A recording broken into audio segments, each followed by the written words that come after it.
కూడుకున్నాం అన్న విషయాన్ని మనందరికి కూడా ఎవరు చెప్పక్కర్లేదు. ఎందుకంటే మన మధ్యన చక్కని విశ్వాసంతో కొనసాగి దేవుని పిలుపుని అందుకొని ఆమె మన సహోదరి గౌరమ్మ తన యొక్క దేవుని దగ్గరికి వెళ్ళిపోవడం జరిగింది. ప్రతి మనిషికి కూడా ఈ లోకంలో ఇది ఖచ్చితమైన ప్రక్రియ. పుట్టినవారు గిత్తక మానరు అన్న విషయాన్ని మనందరూ కూడా అనుభవంలో తెలుసుకుంటూ ఉన్నాం. అయితే ఈరోజు విశేషంగా ఏమిటి మనకి ఎంత ప్రాముఖ్యం అని అనుకున్నప్పుడు ఆ విషయాల్లో కొన్ని అవగాహన కొరకు కొన్ని మాటలు చెప్పాలని చెప్పి ఆశిస్తున్నాను. ప్రకటన గ్రంథము 14వ అధ్యాయంలో 13వ మాట ఒక మాట రాయబడుతుంది. ప్రకటన గ్రంథము 14వ అధ్యాయంలో 13వ మాట, అంతటా ఇప్పటి నుండి ప్రభువునందు మృతులందు మృతులు ధన్యులని వ్రాయమని పరలోకము నుండి ఒక స్వరము చెప్పగా వింటిని. నిజమే, వారు తమ ప్రయాసములో మాని విశ్రాంతి పొందుదురు, వారి క్రియలు వారి వెంట పోవునని ఆత్మ చెప్పుచున్నాడు అన్న మాట ఇక్కడ రాయబడుతున్నది. ఇక్కడ మనం చూసినటువంటి విషయంలో ఉన్నదండి, ఇప్పటి నుండి ప్రభువునందు మృతులుందుల మృతులు ధన్యులు అన్న మాట రాయబడుతుంది. ఇప్పటి నుండి అంటే మనం ఇప్పుడే అనుకుంటామేమో, కానీ ఇది ఆ దినాల్లో రాసినటువంటి ఆ పద్మాస్ దీవులు ఆ యోహానుకు చూపించినటువంటి ఆ దర్శన భాగంలో చెప్పినటువంటి ఆ మాట ప్రకారం అక్కడ చెప్తున్నది అంటే, అప్పటి నుంచి ఎవరైతే దేవుని విశ్వసించి దేవుని యందు విశ్వాసం ఉంచి వారి యొక్క జీవితం కొనసాగించుకొని మృతులవుతారో వారు ధన్యులు. ఎందుకు అంటే వారు వారి యొక్క దేవుని యొక్క పిలుపుని అందుకొని వారి పనులు ముగించుకొని వారు వెళ్ళిపోయారన్న విషయాన్ని ఇక్కడ చెప్పకనే చెబుతున్నారు. వారు ప్రయాసములు మాని విశ్రాంతి పొందుదురు. ఇక మరి ఇంకా ఈ లోకంలో ఇంకా ఏ ప్రయాసము ఉండదు, వారు విశ్రాంతి పొందడం మాత్రమే అనే విషయాన్ని రాయబడుతుంది. అయితే ఈ విషయం ఎందుకు ఇక్కడ నేను నొక్కి వక్కానిస్తున్నాను అన్న విషయాన్ని మీరు ఆలోచన చేస్తే ఒక మాట కనబడుతూ ఉంటుంది. ఈ లోకంలో మనం జీవిస్తున్నప్పుడు మనందరూ కూడా దేవుని యొక్క అనుగ్రహం వల్ల ఈ లోకానికి వచ్చాం. మనంతటా మనంగా మన ఇష్ట ప్రకారం నేను ఇదిగో ఈ కుటుంబంలో ఈ ప్రదేశంలో జన్మించాలని కోరుకుంటే మనం రాలేదు. దేవుడు పంపించగా మనం వచ్చాం. దేవుడు తన యొక్క చిత్తం, ఇగో నువ్వు అక్కడికి వెళ్ళాలి అంటే అక్కడికి వెళ్ళి అక్కడ జన్మించి మన జీవితాన్ని కొనసాగించు. ఈ యొక్క రీతిగా జీవితాన్ని కొనసాగించే నిమిత్తము దేవుడు ఏం చేశాడంటే కొన్ని మనిషికి క్రమశిక్షణ నిమిత్తము కొన్ని నియమ నిబంధనల్ని ఏర్పాటు చేశాడు. వారు ఏ విధంగా జీవించాలి, వారు ఏ విధంగా జీవితాన్ని కొనసాగించాలి, వారు ఏ విధంగా వారి యొక్క గమ్యస్థానాన్ని చేరడానికి వారిని వారు సర్దుకుంటూ చక్కదిద్దుకుంటూ మరలా వారిలో ఏ పాపము కూడా రాకుండా వారిని వారు కాపాడుకుంటూ దేవుని దగ్గరికి మరలా ఎలా చేరడానికి గాను ఆయన కొన్ని నియమ నిబంధనలు ఇచ్చారు. దాన్ని ధర్మశాస్త్రము అన్నారు. ఆ ధర్మశాస్త్రం ప్రకారం మనం చూసుకున్నట్లయితే రోమీయులకు రాసిన పత్రిక 7వ అధ్యాయం 1వ వచనంలో, రోమీయులకు రాసిన పత్రిక 7వ అధ్యాయం 1వ వచనంలో రాయబడుతుంది, సహోదరులారా మనుష్యుడు బ్రతికినంత కాలమే ధర్మశాస్త్రము అతని మీద ప్రభుత్వం చేయను. మీకు తెలియదా? ఈ యొక్క ధర్మశాస్త్రము మనిషికి ఎంతవరకు అది పనిచేస్తుంది అంటే మనిషి బ్రతుకున్నంత వరకే ఆ ధర్మశాస్త్రం ఆయన మీద పనిచేస్తుంటుంది. మనిషి పోయిన తర్వాత ఆ ధర్మశాస్త్రము ఇక ఏమాత్రం కూడా తన మీద ప్రభుత్వం చేయదు అన్న విషయాన్ని మనం గమనించుకోవాలి. ఎందుకు అంటే మనిషి జీవించుతున్నంత కాలం కూడా ఆ ధర్మశాస్త్రాన్ని అనుసరించి దేవునికి ఇష్టమైన కార్యాలను చేయడానికి, దేవునికి ఇష్టలుగా ఉండడానికి, దేవునికి ప్రియమైన వారుగా ఉండడానికి మరలా మనం ఎక్కడి నుంచి అయితే వచ్చామో అక్కడికి చేరడానికి సిద్ధపడడానికి కావలసిన సమాచారాన్ని, ఆజ్ఞల్ని, నియమ నిబంధనల్ని అన్ని కూడా ఆ యొక్క ధర్మశాస్త్రంలోని పొందుపరిచారు. దాని ప్రకారము ఎవరైతే నడుచుకుంటారో మరలా దేవుని దగ్గరికి వెళ్ళడానికి అవకాశం ఉంటుందని చెప్పి దేవుడు తలంపు వేసి ఆ యొక్క కార్యాన్ని అందించాడు. అయితే రోమీయులకు రాసిన పత్రిక 3వ అధ్యాయము 20వ వచనంలో ఒక మాట కనబడుతూ ఉంటుంది, చూడగలరా? ఏలయనగా ధర్మశాస్త్ర సంబంధమైన క్రియల మూలమున ఏ మనుషుడును ఆయన దృష్టికి నీతిమంతుడుగా తీర్చబడడు. ధర్మశాస్త్రం వల్ల పాపమనగా ఏమో తెలియజేయబడను. ధర్మశాస్త్రము ఎందుకు అంటే మనల్ని ఒక క్రమశిక్షణలో పెట్టి మనకి పాపం ఏమిటో తెలుసుకొని ఆ పాపంలో పడకుండా జాగ్రత్త పడుతూ నడవడం నిమిత్తమే ఆ ధర్మశాస్త్రం అది మనకి తెలియజేస్తుంది. అంతేగాని ధర్మశాస్త్రము ఏ విధంగా కూడా మనల్ని ఏం చేయదు, ఆయన దృష్టికి నీతిమంతునిగా తీర్చబడదు. కాబట్టి ఈ ధర్మశాస్త్ర ప్రకారం మనకి వివిధ గ్రంథాలు, ఆ గ్రంథాల్లో ఉన్న ధర్మశాస్త్రాలు, వాటిలో నియమ నిబంధనలు మనం చూసుకుంటున్నప్పుడు వాటి ప్రకారం మనం చేస్తామంటే వాటి అవన్నీ కూడా దేవుని దృష్టికి నీతిగా తీర్చబడవు అనే విషయాన్ని చెప్పబడుతూ ఉన్నాయి. ఎందుకంటే మనం ఏ ధర్మశాస్త్రాన్ని చూసినా కూడా ధర్మశాస్త్రంలో నియమ నిబంధనలు అన్ని కూడా ఒకటే రీతిగా ఉంటాయి, మంచివిగానే ఉంటాయి. ఎందుకంటే దేవుడు అందరికీ దేవుడు కాబట్టి అందరు మనుషులకి కలిసి ఒక నిర్ణయాన్ని ఇచ్చారు. మనం ఆ తర్వాత మతాలని, వర్గాలని, విభేదాలని పెట్టుకొని మనది ఈ శాస్త్రము, మనది ఈ శాస్త్రము, మనది ఈ శాస్త్రం అని చెప్పి మనం ఏర్పాటు చేసుకుంటున్నాం, విభాగించుకుంటున్నాం. కానీ ఏ ధర్మశాస్త్రంలో చూసినప్పుడు కూడా ఆజ్ఞలు మనం చూసుకున్నట్లయితే మొట్టమొదటిగా ఆయన చెప్తున్నది, నీ సృష్టికర్త అయిన నీ దేవునికి నీవు పూర్ణ హృదయంతో, పూర్ణాత్మతో, పూర్ణ శక్తితో నీవు ఆయన సేవించాలనేది ప్రథమమైనటువంటి ఆజ్ఞగా ఇవ్వబడుతుంది. అలాగే ఆ తరువాత నీవు దీర్ఘాయుష్మంతులు అవ్వాలంటే నీ తల్లిదండ్రుల్ని సన్మానించాలి అనే విషయాన్ని చెప్పబడుతుంది. ఇంకా నీ పొరుగు వారితోటి సఖ్యముగా ఉండాలి అంటే ప్రతి నిన్ను వలె నీ పొరుగు వారిని ప్రేమించు అని చెప్పి చెప్పబడుతున్నది. ఈ ముఖ్యమైన 3 ఆజ్ఞలతో పాటు సాధారణంగా నరహత్య చేయొద్దు, దొంగతనం చేయొద్దు, అబద్ధం ఆడొద్దు, మంచివన్నీ కూడా వారు చెప్తూ ఉన్నారు. అది ఎక్కడ ఏ శాస్త్రంలో ఏ యొక్క దీంట్లో చూసుకుంది కూడా అవన్నీ కూడా కామనే. కాబట్టి ఇవన్నీ కూడా మనకి మంచి చెడ్డలు విచక్షణ కలిగించి మనం సరైన మార్గంలో నడవడానికి దోహదపడతాయి. సుఖముగాను, సౌఖ్యముగాను, మాన్యముతోటి బ్రతకడానికి ఒక మార్గముగా ఏర్పడతాయి. కానీ ధర్మశాస్త్రం మూలముగా మనము నీతిమంతులుగా తీర్చబడలేము అని రాయబడుతుంది. ఎందుకు అంటే ధర్మశాస్త్రము ఎప్పుడు ఇవ్వబడింది అనే విషయాన్ని మనం చూసుకున్నప్పుడు మానవుడు దేవుని ఆజ్ఞని తిరస్కరించి లేదంటే విభేదించి ఆయనకి దూరం అయిపోయినప్పుడు వారు మరలా కష్టాల్లో, ఇబ్బందుల్లో పడి వారు కొట్టిపెట్టాడకుండా సరి అయిన సక్రమైన మార్గంలో అన్యోన్యంతో జీవించాలనే ఉద్దేశంతో దేవుడు ధర్మశాస్త్రాన్ని ఇచ్చాడు. కాబట్టి ఈ మలినమైనటువంటి ఈ యొక్క శరీరాలతో కావచ్చు, మలినమైనటువంటి ఆత్మలతో కావచ్చు, మలినమైనటువంటి ఈ యొక్క మన యొక్క మనసులతో కావచ్చు, మనం ఏ ధర్మ కార్యాలు చేసినా వాటి వలన ఏమాత్రం కూడా ప్రయోజనం లేదు. అందుకే అంటూ ఉన్నాడు దేవుడు, మీ నీతి క్రియలన్నీ కూడా నా దృష్టికి అవి మురికి గుడ్డల వలె ఉన్నవి.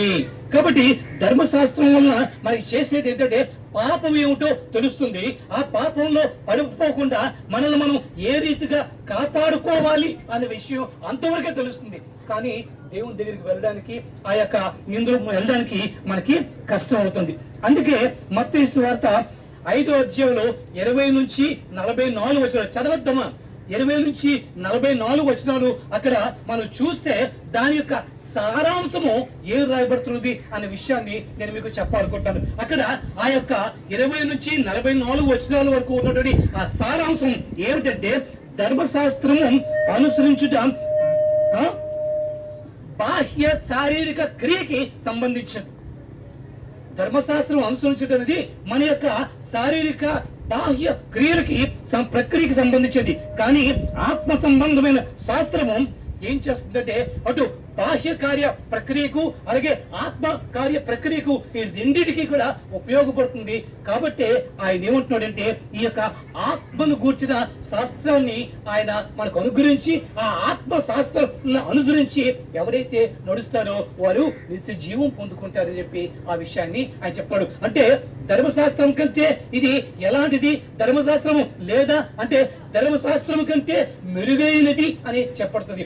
ఎందుకు మెరుగైంది అంటే మనకి ఎలా తెలుస్తుందంటే యేసు ప్రభు ఈ లోకంలో వచ్చినప్పుడు ఆయన ధర్మశాస్త్రోపదేశకుల దగ్గరికి వెళ్ళి ఆయన ఏం చేస్తుంటే మీరు ఈ యొక్క నియమ నిబంధనలు కూడా చెప్తున్నారు, కానీ వాటిలో ఉన్న మూలాలు, వాటిలో ఏ ఆత్మకు సంబంధించిన విషయాలు వాటన్నిటిని కూడా ఆ లోతులు తెలుసుకొని మీరు వాటిని ఆచరించాలి అంటూ ఏమనంటే మీరు శాస్త్రుల నీతి కంటేను పరిశీలన నీతి కంటేను మీ నీతి అధికము కాని అట్లా మీరు పరలోక రాజ్యంలోకి ప్రవేశించరు. అంటే ఆ యొక్క విలువల్ని ఆయన ఎత్తి చూపి వాటిలో ఉన్న లోతులు దేనికంటే బాహ్యమైనది శరీరానికి కాదు, కానీ ఇది ఆత్మకు సంబంధించింది. ఆత్మతో చేయాలి, ఆత్మ జ్ఞానంతో చేయాలి, ఆత్మని రక్షణార్థమే చేయాలని చెప్పి ఆయన ఎత్తి చూపిన విషయాలుగా మనకి కనబడుతూ ఉంటాయి. అందుకే ఇవన్నిటికీ ప్రాముఖ్యం ఏమిటంటే హృదయం.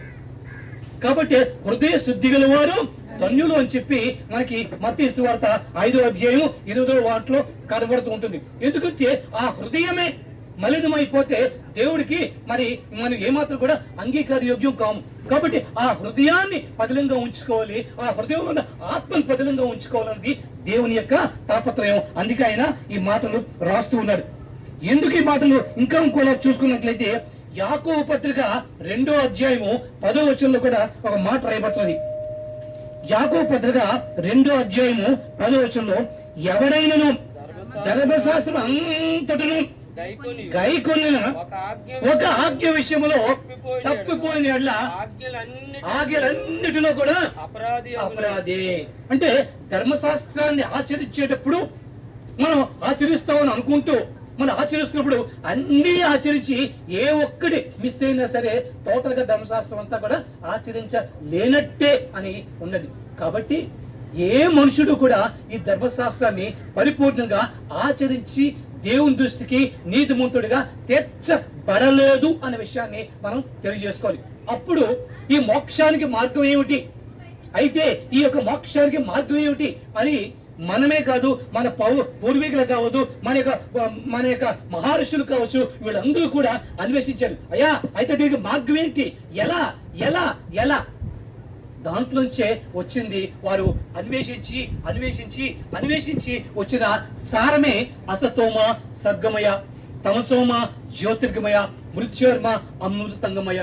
అయ్యా మేము అసత్యంలో కొట్టుబిట్టాడుతున్నాం, సత్యం ఏమిటో ఎరగట్లేదు, ఆ సత్యాన్ని మాకు ప్రకటించడానికి ఆ సత్యం ఏమిటో తెలియజేయి. అయ్యా అంధకారంలో కొట్టుబిట్టాడుతున్నాం, తొడుగులాడుకుంటున్నాం, మాకు వెలుగు కావాలి, ఆ వెలుగులో ఉండాలి, ఆ వెలుగు ఎక్కడుందో ఆ వెలుగేమిటో మాకు తెలియజేయి. అయ్యా ఈ యొక్క మృతతుల్యంలో ఈ సంసార జీవంలో పడి మరణ జీవన ఈ యొక్క సాగరంలో కొట్టుబిట్టాడిపోతున్నాం, కానీ మాకు అమృతత్వం కావాలి. ఈ అమృతత్వాన్ని పొందుకోవడానికి మేము ఏం చేయాలి? మార్గం ఏమిటి అని అన్వేషించారు, ఆక్రోశించారు, ఆయన్ని వేడుకున్నారు. కాలము పరిపూర్ణమైనప్పుడు దేవుడు తానుకు తానుగానే ఈ కార్యాన్ని చేయడానికి ఉపక్రమించి ఈ భూలోకానికి నరావతారిగా ఈ లోకానికి ఆయన ఏతించాడు. ఆయన వచ్చి ఏ మానవులైతే ఏ ధర్మశాస్త్రం ద్వారా నీతిమంతులుగా తీర్చబడలేకపోతూ ఉన్నారో ఆ ధర్మశాస్త్రాన్ని అక్షరాల ఆత్మరూపేణ ఆయన సంపూర్ణంగా నెరవేర్చి మానవుల యొక్క పాప విముక్తులు చేయడానికి ఆయన ఆ ప్రక్రియని ఆయన చేసుకుని వచ్చాడనే విషయాన్ని మనం గమనిస్తున్నాం. ఆయన ఎవరు అంటే మనందరూ కూడా విశ్వసించిన ఆ యేసు. ఆయన విశ్వసించిన యేసు. యేసు అనే పదానికి ఇంత ముందే చెప్పాను, రక్షకుడు అని మాటకు అర్థం. రక్షకుడు అని అంటే రక్షించేవాడు. రక్షణ దేనికి అంటే మనల్ని రక్షించడానికి. దేని నుంచి రక్షించడానికి అంటే ఆత్మలను పాప బంధకాల నుంచి రక్షించడానికి ఆయన మాత్రమే యోగ్యుడై, ఆ పరినిమిత్తమే ఆయన అభిషిక్తుడై ఈ లోకానికి ఆయన వచ్చాడు. అందుకే ఆయన్ని క్రీస్తు అన్నారు. క్రీస్తు అనే పదానికి క్రీస్తు అనే పదం నుంచి వచ్చిన అభిషిక్తుడు అనే పదం. అంటే అభిషిక్తుడు అనే పదానికి ఇంకో పర్యాయ పదంగా మనం చూసుకోవాలనుకుంటే అది అపాయింటెడ్ ఆర్ అనాయింటెడ్ లేదా నియుక్తపరచబడిన వారు అని చెప్పారంటే ఈ పని నిమిత్తము వారిని ఏర్పాటు చేసి ఈ పని నిమిత్తము నీ భూలోకం వెళ్ళి ఈ పని పూర్తి చేసుకొని నువ్వు రావాలి అని ఒక పనిని అప్పగించారు. ఆ పనే ఆయన ఏం చేశాడంటే భూలోకంలో మానవుల రక్షణార్థమైన క్రియ అని చెప్పి ఆయన చెప్పడం జరిగింది. ఆ కార్యాన్ని ఆయన మాత్రమే కొనసాగించి ముగించి ఆయన వెళ్ళాడు. ఎలా ముగించాడు, ఏం చేశాడు అనే విషయాన్ని మనం చూసుకున్నట్లయితే ఏం కనబడుతున్నదో తెలుసా? హెబ్రీయుల రాసిన పత్రిక 9వ అధ్యాయము 22వ వచనం చూడండి. హెబ్రీయుల రాసిన పత్రిక 9వ అధ్యాయంలో 22వ మాట రాయబడుతుంది. ధర్మశాస్త్ర ప్రకారము సమస్త వస్తువులు రక్తము చేత శుద్ధీకరింపబడుతున్ననియు రక్తము చింతకుండా పాప క్షమాపణ కలగదనియు సామాన్యముగా చెప్పవచ్చును. కాబట్టి ఈ రక్త ప్రోక్షణ అనేది చాలా అవసరం. రక్తమే ఎందుకు ప్రోక్షించాలి? ఇంకేమైనా ప్రోక్షిస్తే చల్లదా కుదరదా అని అనుకుంటే ఆయనే అంటున్నాడు. లెవీయులకు రాసిన పత్రిక 17వ అధ్యాయము 11వ వచనం. లెవీయులకు రాసిన 17వ అధ్యాయంలో 11వ వచనం అంటున్నాడు, రక్తము దేహమునకు ప్రాణము, నీ నిమిత్తము ప్రాయశ్చిత్తం చేయనట్లు బలిపీఠం మీద పోయిటకే నేను మీకు ఇచ్చి ఉన్నాను. దేవుడు ఈ రక్తాన్ని ఎందుకు ఇచ్చాడంటే ఆయా ప్రాయశ్చిత్తం నిమిత్తం బలిపీఠం మీద పోయి నిమిత్తమే ఆ రక్తాన్ని ఇచ్చాడు. కాబట్టి ఆ రక్తాన్ని ప్రోక్షిస్తేనే తప్ప పాపానికి పరిహారం కలగదు. అటువంటప్పుడు మన రక్తాన్ని మనం చిందిస్తే పరిహారం అవుతుందా? ఎందుకంటే మనం మలినమైన వారివి. లేదు, మనం ఇంట్లో ఉన్నది కోడే గొర్రెల యొక్క రక్తాన్ని ఇస్తే సరిపోతుందా? చాలదు. ఎలా అన్నప్పుడు దేవుడు స్వయముగా తన యొక్క రక్తాన్ని చిందించడానికి ఆయన సిద్ధపడి ఉన్నాడనే విషయాన్ని మనం గమనిస్తున్నాం. అందుకే ధర్మశాస్త్రం మన యొక్క భారతదేశ ధర్మశాస్త్ర గ్రంథంలో రాస్తున్నప్పుడు వారు చెప్తున్నారు, రక్త ప్రోక్షణ అవశ్యం, సమస్త సర్వపాప పరిహారార్థం రక్త ప్రోక్షణ అవశ్యం, తద్రక్తం పరమార్థేన బలి పుణ్యదాన బలియాగమని. అంటే సర్వ పాపాలని పరిహరించడానికి రక్త ప్రోక్షణ అవసరం. తద్రక్తం అంటే ఆ రక్తము ఎవరిది అంటే ఈ యొక్క పరమార్థేన అంటే పరము అంటే పవిత్రుడైనటువంటి, అర్థము అంటే విలువ చెల్లించాలి. ఆ యొక్క పరమార్థము అంటే విలువ చెల్లించి అది అలాగే ఉచితముగా మనకి ఇవ్వబడింది ఉండాలి అని రాయబడుతున్నది. కాబట్టి ఆ రక్త ప్రోక్షణ జరిగించిన నిమిత్తమే ఆయన ఈ లోకానికి వచ్చి రక్త ప్రోక్షణ కలిగించి ఆయన మన నిమిత్తము కలువరి సెలువులో నలగొట్టుబడి తన రక్తాన్ని చిందించి మన పాపానికి పరిహారం చేశాడు. ఆయన పరిహారం చేసిన తర్వాత ఎవరైతే అంగీకరిస్తారో వారందరికీ కూడా ఆయన ఆయన యొక్క నీతి వస్త్రాన్ని కప్పాడు. ఇక మీదుగా ధర్మశాస్త్రం వారి మీద ఏమాత్రం కూడా రాజ్యం చేయదు. ఆయన యందును ఆయన కార్యమందును ఎవరైతే విశ్వాసం చూస్తారో వారు నశింపక నిత్య జీవం పొందుకుంటారని వాగ్దానాన్ని మనకిచ్చాడు. ఆ మాటని నమ్మాం కాబట్టే మనందరూ కూడా విశ్వాసులమే అయ్యాం. దాన్ని విశ్వసించిన వారు కాబట్టి మనం విశ్వాసులు అయ్యాం. ఏమిటా విశ్వాసం అంటే ఆయన నా బదులుగా నా పాప నేను పొందవలసిన శిక్షకి బదులుగా ఆయన శిక్ష అనుభవించి నాకు మోక్షాన్ని ప్రసాదించాడు అని విశ్వసించాం. కాబట్టి మనం అందరూ కూడా విశ్వాసులు అయ్యాం. ఈ రీతిగా ఆయన్ని ఎందరైతే అంగీకరిస్తారో వారందరూ కూడా ఆయన సంతానం బాగుటకు అవకాశము కలిగింది. అయితే అందరికీ లేదా? ఎస్, అందరికీ ఉంది. ఆయన సర్వలోకం సర్వ జనుల నిమిత్తం కూడా ఆయన ఈ రక్తాన్ని చిందించాడు. కానీ సృష్టి ఆరంభం నుంచి కూడా దేవుడు మనిషికి స్వేచ్ఛనిచ్చాడు. దేవుడు ఇచ్చిన స్వేచ్ఛని తీసుకునేంతటి కఠినాత్ముడు కాదు. జీవన్ మరణాలు మంచి చెడ్డ అన్ని కూడా మన ముందు పెట్టి నీవే ఎంచుకో అని విచక్షణ జ్ఞానాన్ని వివేచన జ్ఞానాన్ని మనకి ఇచ్చాడు. దాని ప్రకారమే మనం ఏంటంటే మనకి మరణం కావాలా జీవం కావాలని ఎంచుకొని ఆ ప్రకారం జీవించాలన్నది దేవుని ఆశ. ఇక్కడ నేను చెప్పబోయే మాట ఏంటంటే నా సహోదరి గౌరీ ఈ యొక్క విషయంలోని తన ఒక నిర్ణయం తీసుకొని దృఢంగా బలంగా విశ్వాసగా తన జీవితాన్ని కొనసాగించి దేవుని పిలుపునందుకొని ఆమె దేవుని దగ్గరికి వెళ్ళింది. ఆమె విశ్వాస జీవితంలో చాలా శ్రేష్టమైన విశ్వాస జీవితాన్ని గడిపింది. దేనికి కూడా కాంప్రమైజ్ అవ్వలేదు, దేనికి కూడా కాంప్రమైజ్ అవ్వలేదు. అవసరమైతే అన్ని విడిచిపెట్టడానికైనా నేను సిద్ధమే, కానీ నా దేవుని నేను విడిచిపెట్టననే ఒక దృఢ సంకల్పంతో స్థిరముగా నిలబడింది. కాబట్టి ఆమె దేవుని యందు ఉండి మృతులైంది. కాబట్టి ఆమె పక్కాగా ధన్యురాలని మనందరూ కూడా అంగీకరించగలము. హల్లెలూయా, హల్లెలూయా. అటువంటి విశ్వాసిని తన అన్నయ్య అన్యుడైనప్పుడు కూడా ఎంతో సాధారణంగా ఆహ్వానించి తన విశ్వాసాన్ని కూడా మన్నించి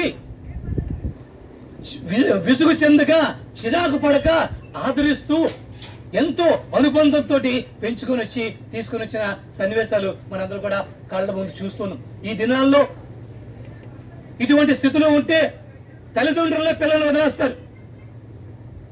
నువ్వు పరే దేవుని నమ్ముకున్నావు, నువ్వు మా ఇంట్లో ఉండొద్దు, వెళ్ళిపో అంటారు. నేను దేవుణ్ణి నమ్ముకున్నప్పుడు మా నాన్నగారు ఏం చేస్తారో తెలుసా? నీకు నాకు ఇక సంబంధం కట్, నువ్వు ఇక నుండి నువ్వు నాకు కొడుకు కాదు, నేను నీకు తండ్రి కాదు, నువ్వు నాకు చచ్చిపోయావు అని చెప్పి బకెట్తో నీళ్లు నెత్తి మీద వేసుకొని ఇదిగో వాడికి నాకు ఇక్కడ బోయిన పట్టు, ఇదే లాస్ట్ అని చెప్పి ఆయన నన్ను ఆ విధంగా నెట్టి వేశారు. ఆయనకి నేను ఎక్కడైతే చనిపోయిన తర్వాత పెండం పెట్టనేమో అని ఆయన ముందుగానే బ్రతుకుండగానే వెళ్ళి ఆయన కాశీలోని పెండం పెట్టుకొని ఆత్మపిండాన్ని పెట్టుకొని వచ్చేసినటువంటి అటువంటి కఠిన హృదయం. కానీ చివరి దశకు వచ్చేటికి దేవుని అంగీకరించలేదు, కానీ దేవుని ప్రేమని వాళ్ళు రుచి చూశారు. రుచి చూసి సానుకూలంగా వారు ప్రవర్తించి మాకు అనుకూలంగా అన్ని విధాలా మాకు సహాయం చేసి మా మాటకు విలువిచ్చి మమ్మల్ని ఆదరించారు. మళ్ళా మేము కలుసుకొని ముందుకు వెళ్ళే అవకాశాలని మాకు అనుగ్రహించారు. ఈ రీతిగా ఈ గృహంలో ఈ యొక్క సహోదరి ఈ యొక్క గౌరీ విషయాన్ని చూసుకున్నప్పుడు తన విశ్వాసంలో అంత దృఢంగా బలంగా ఉంచి పిల్లలను కూడా ఆ విశ్వాసంలో ఆ విధంగా పెంచి ధన్యురాలు అయింది అనే విషయాన్ని నేను చెప్పగలుగుతున్నాను. ఇటువంటి ధన్యత నీకు నాకు మనందరికీ నిలుపుకోగలమో లేదో పరీక్షించుకొని నిలుపుకోవాలన్నదే మన యొక్క ఆశ. కాబట్టి ఈ రోజు ఇది జ్ఞాపకార్థకోటివి. ఏమిటి జ్ఞాపకం చేసుకుంటా ఉంటే ఆవిడ విశ్వాసాన్ని మనం జ్ఞాపకం చేసుకుంటూ ఆ విశ్వాసం మనకు కూడా కావాలి అని, ఆ విశ్వాసం మనం కూడా దృఢంగా ఉండాలని, ఆ విశ్వాసంతో మనం ముందుకు సాగాలని మనం కూడా దృఢ సంకల్పం చేసుకొని ఒకవేళ మన విశ్వాసం ఊగిసలాడే పరిస్థితుల్లో ఉంటే దాన్ని దృఢపరుచుకొని స్థిరపరచుకుందాం, దేవుని మెప్పు పొందుదాం, దేవునిచే ఆశీర్వాదం పొందుకుందాం. ఈ మాటలు చాలు అనుకుంటాను ఈరోజు మనం జ్ఞాపకం చేసుకోవడానికి. కాబట్టి దేవుడి మాటల ద్వారా మనల్ని ఆశీర్వదించుగాక. అలాగే వింటున్నటువంటి వారు ఎంతమంది అయితే ఈ మైక్ ద్వారా వింటున్నారో వారిలో కూడా ఓహో ఇటువంటి ధన్యత మాకు కావాలి, అయితే ఈ ధన్యత యేసు ప్రభు రక్తం ద్వారా దొరుకుతుంది, అవును అటువంటి ఆయన దగ్గరికి మనం కూడా వెళ్ళాలనే ఆశ వారిలో పుట్టి నీ దేవునికి నా గురించి ప్రార్థన చేయవా అని మన ఇంటికి వచ్చి అడిగే పరిస్థితిని దేవుడి వారికి కల్పించునుగాక. దేవుడి మాటలు దీవించి ఆశీర్వదించునుగాక. తల్లిని నేనే నాతో అన్నావు, తండ్రిని నేనేనని నాతో చెప్పావు. తల్లిని నేనేనని నాతో అన్నావు, తండ్రిని నేనేనని నాతో చెప్పావు. ఆరాధనా ఆరాధనా ఆరాధనా ఆరాధనా. హల్లెలూయా హల్లెలూయా హల్లెలూయా హల్లెలూయా. పరలోకమందున్న మా తండ్రి పరిశుద్ధుడా, అవునయ్యా, ధర్మశాస్త్ర సంబంధమైన మూలమైన ఆజ్ఞలు తండ్రి మేము నెరవేర్చినా కూడా ఒక్క ఆజ్ఞ తప్పిపోయినా కూడా మొత్తము తప్పిపోయినటువంటి వారు మా జీవితాల్లో ఏ మంచి లేని మాకు తండ్రి మంచి దేవుడు నీవు మంచి రక్షణ భాగ్యాన్ని ఇచ్చి అటువంటి నాయన నీతిమంతురాలుగా తీర్చి తండ్రి ఈరోజు నాయన పరలోక రాజ్యంలో చేర్చుకోవడానికి నాయన మీరు ఇచ్చిన గొప్ప కృపను బట్టి వందనాలు. అందుని నిమిత్తము కృతజ్ఞతగా తండ్రి కొన్ని మాటలు మాకు వినిపించినందుకు వందనాలు తండ్రి. ఇక మాటలు మా వినికిడిలో నూరింతలుగా ఆశీర్వదించి ఫలింప చేయమని, మేము కూడా ధర్మశాస్త్ర సంబంధమైన నీతి కన్నా నిన్ను నమ్ముకోవడం వల్ల మాకు వచ్చే నీతి తండ్రి, దాని ప్రభు నిన్ను నమ్ముకోవడం వల్ల మాకు వచ్చే నిత్య జీవం వల్ల మాకు కలిగే మేలుని బట్టి వందనాలు తండ్రి. ఇగో ఇటువంటి నీతి, ఇటువంటి నిత్య జీవము మా ముందు తండ్రి యొక్క నాయన గౌరవ పొందుకున్నది, మేము కూడా తండ్రి పొందుకున్నాము. ఇంకా ఎవరైతే తండ్రి యొక్క మార్గంలోకి రావడానికి ఆలోచిస్తున్నారో వారిని అందరినీ యొక్క మాట ద్వారా తండ్రి యొక్క యేసు అనే యొక్క మాట ద్వారా తండ్రి ప్రతి ఒక్కరిని రప్పించండి, కృప చూపించండి, కనికరించండి. ఇక మాటలు విత్తిన దైవ సేవకులు నూరింతలు మీరు ఆశీర్వదించమని యేసు నామముల యొక్క ప్రార్థన అడిగి వేడుకున్నాను పరమ తండ్రి. ఆమేన్, ఆమేన్.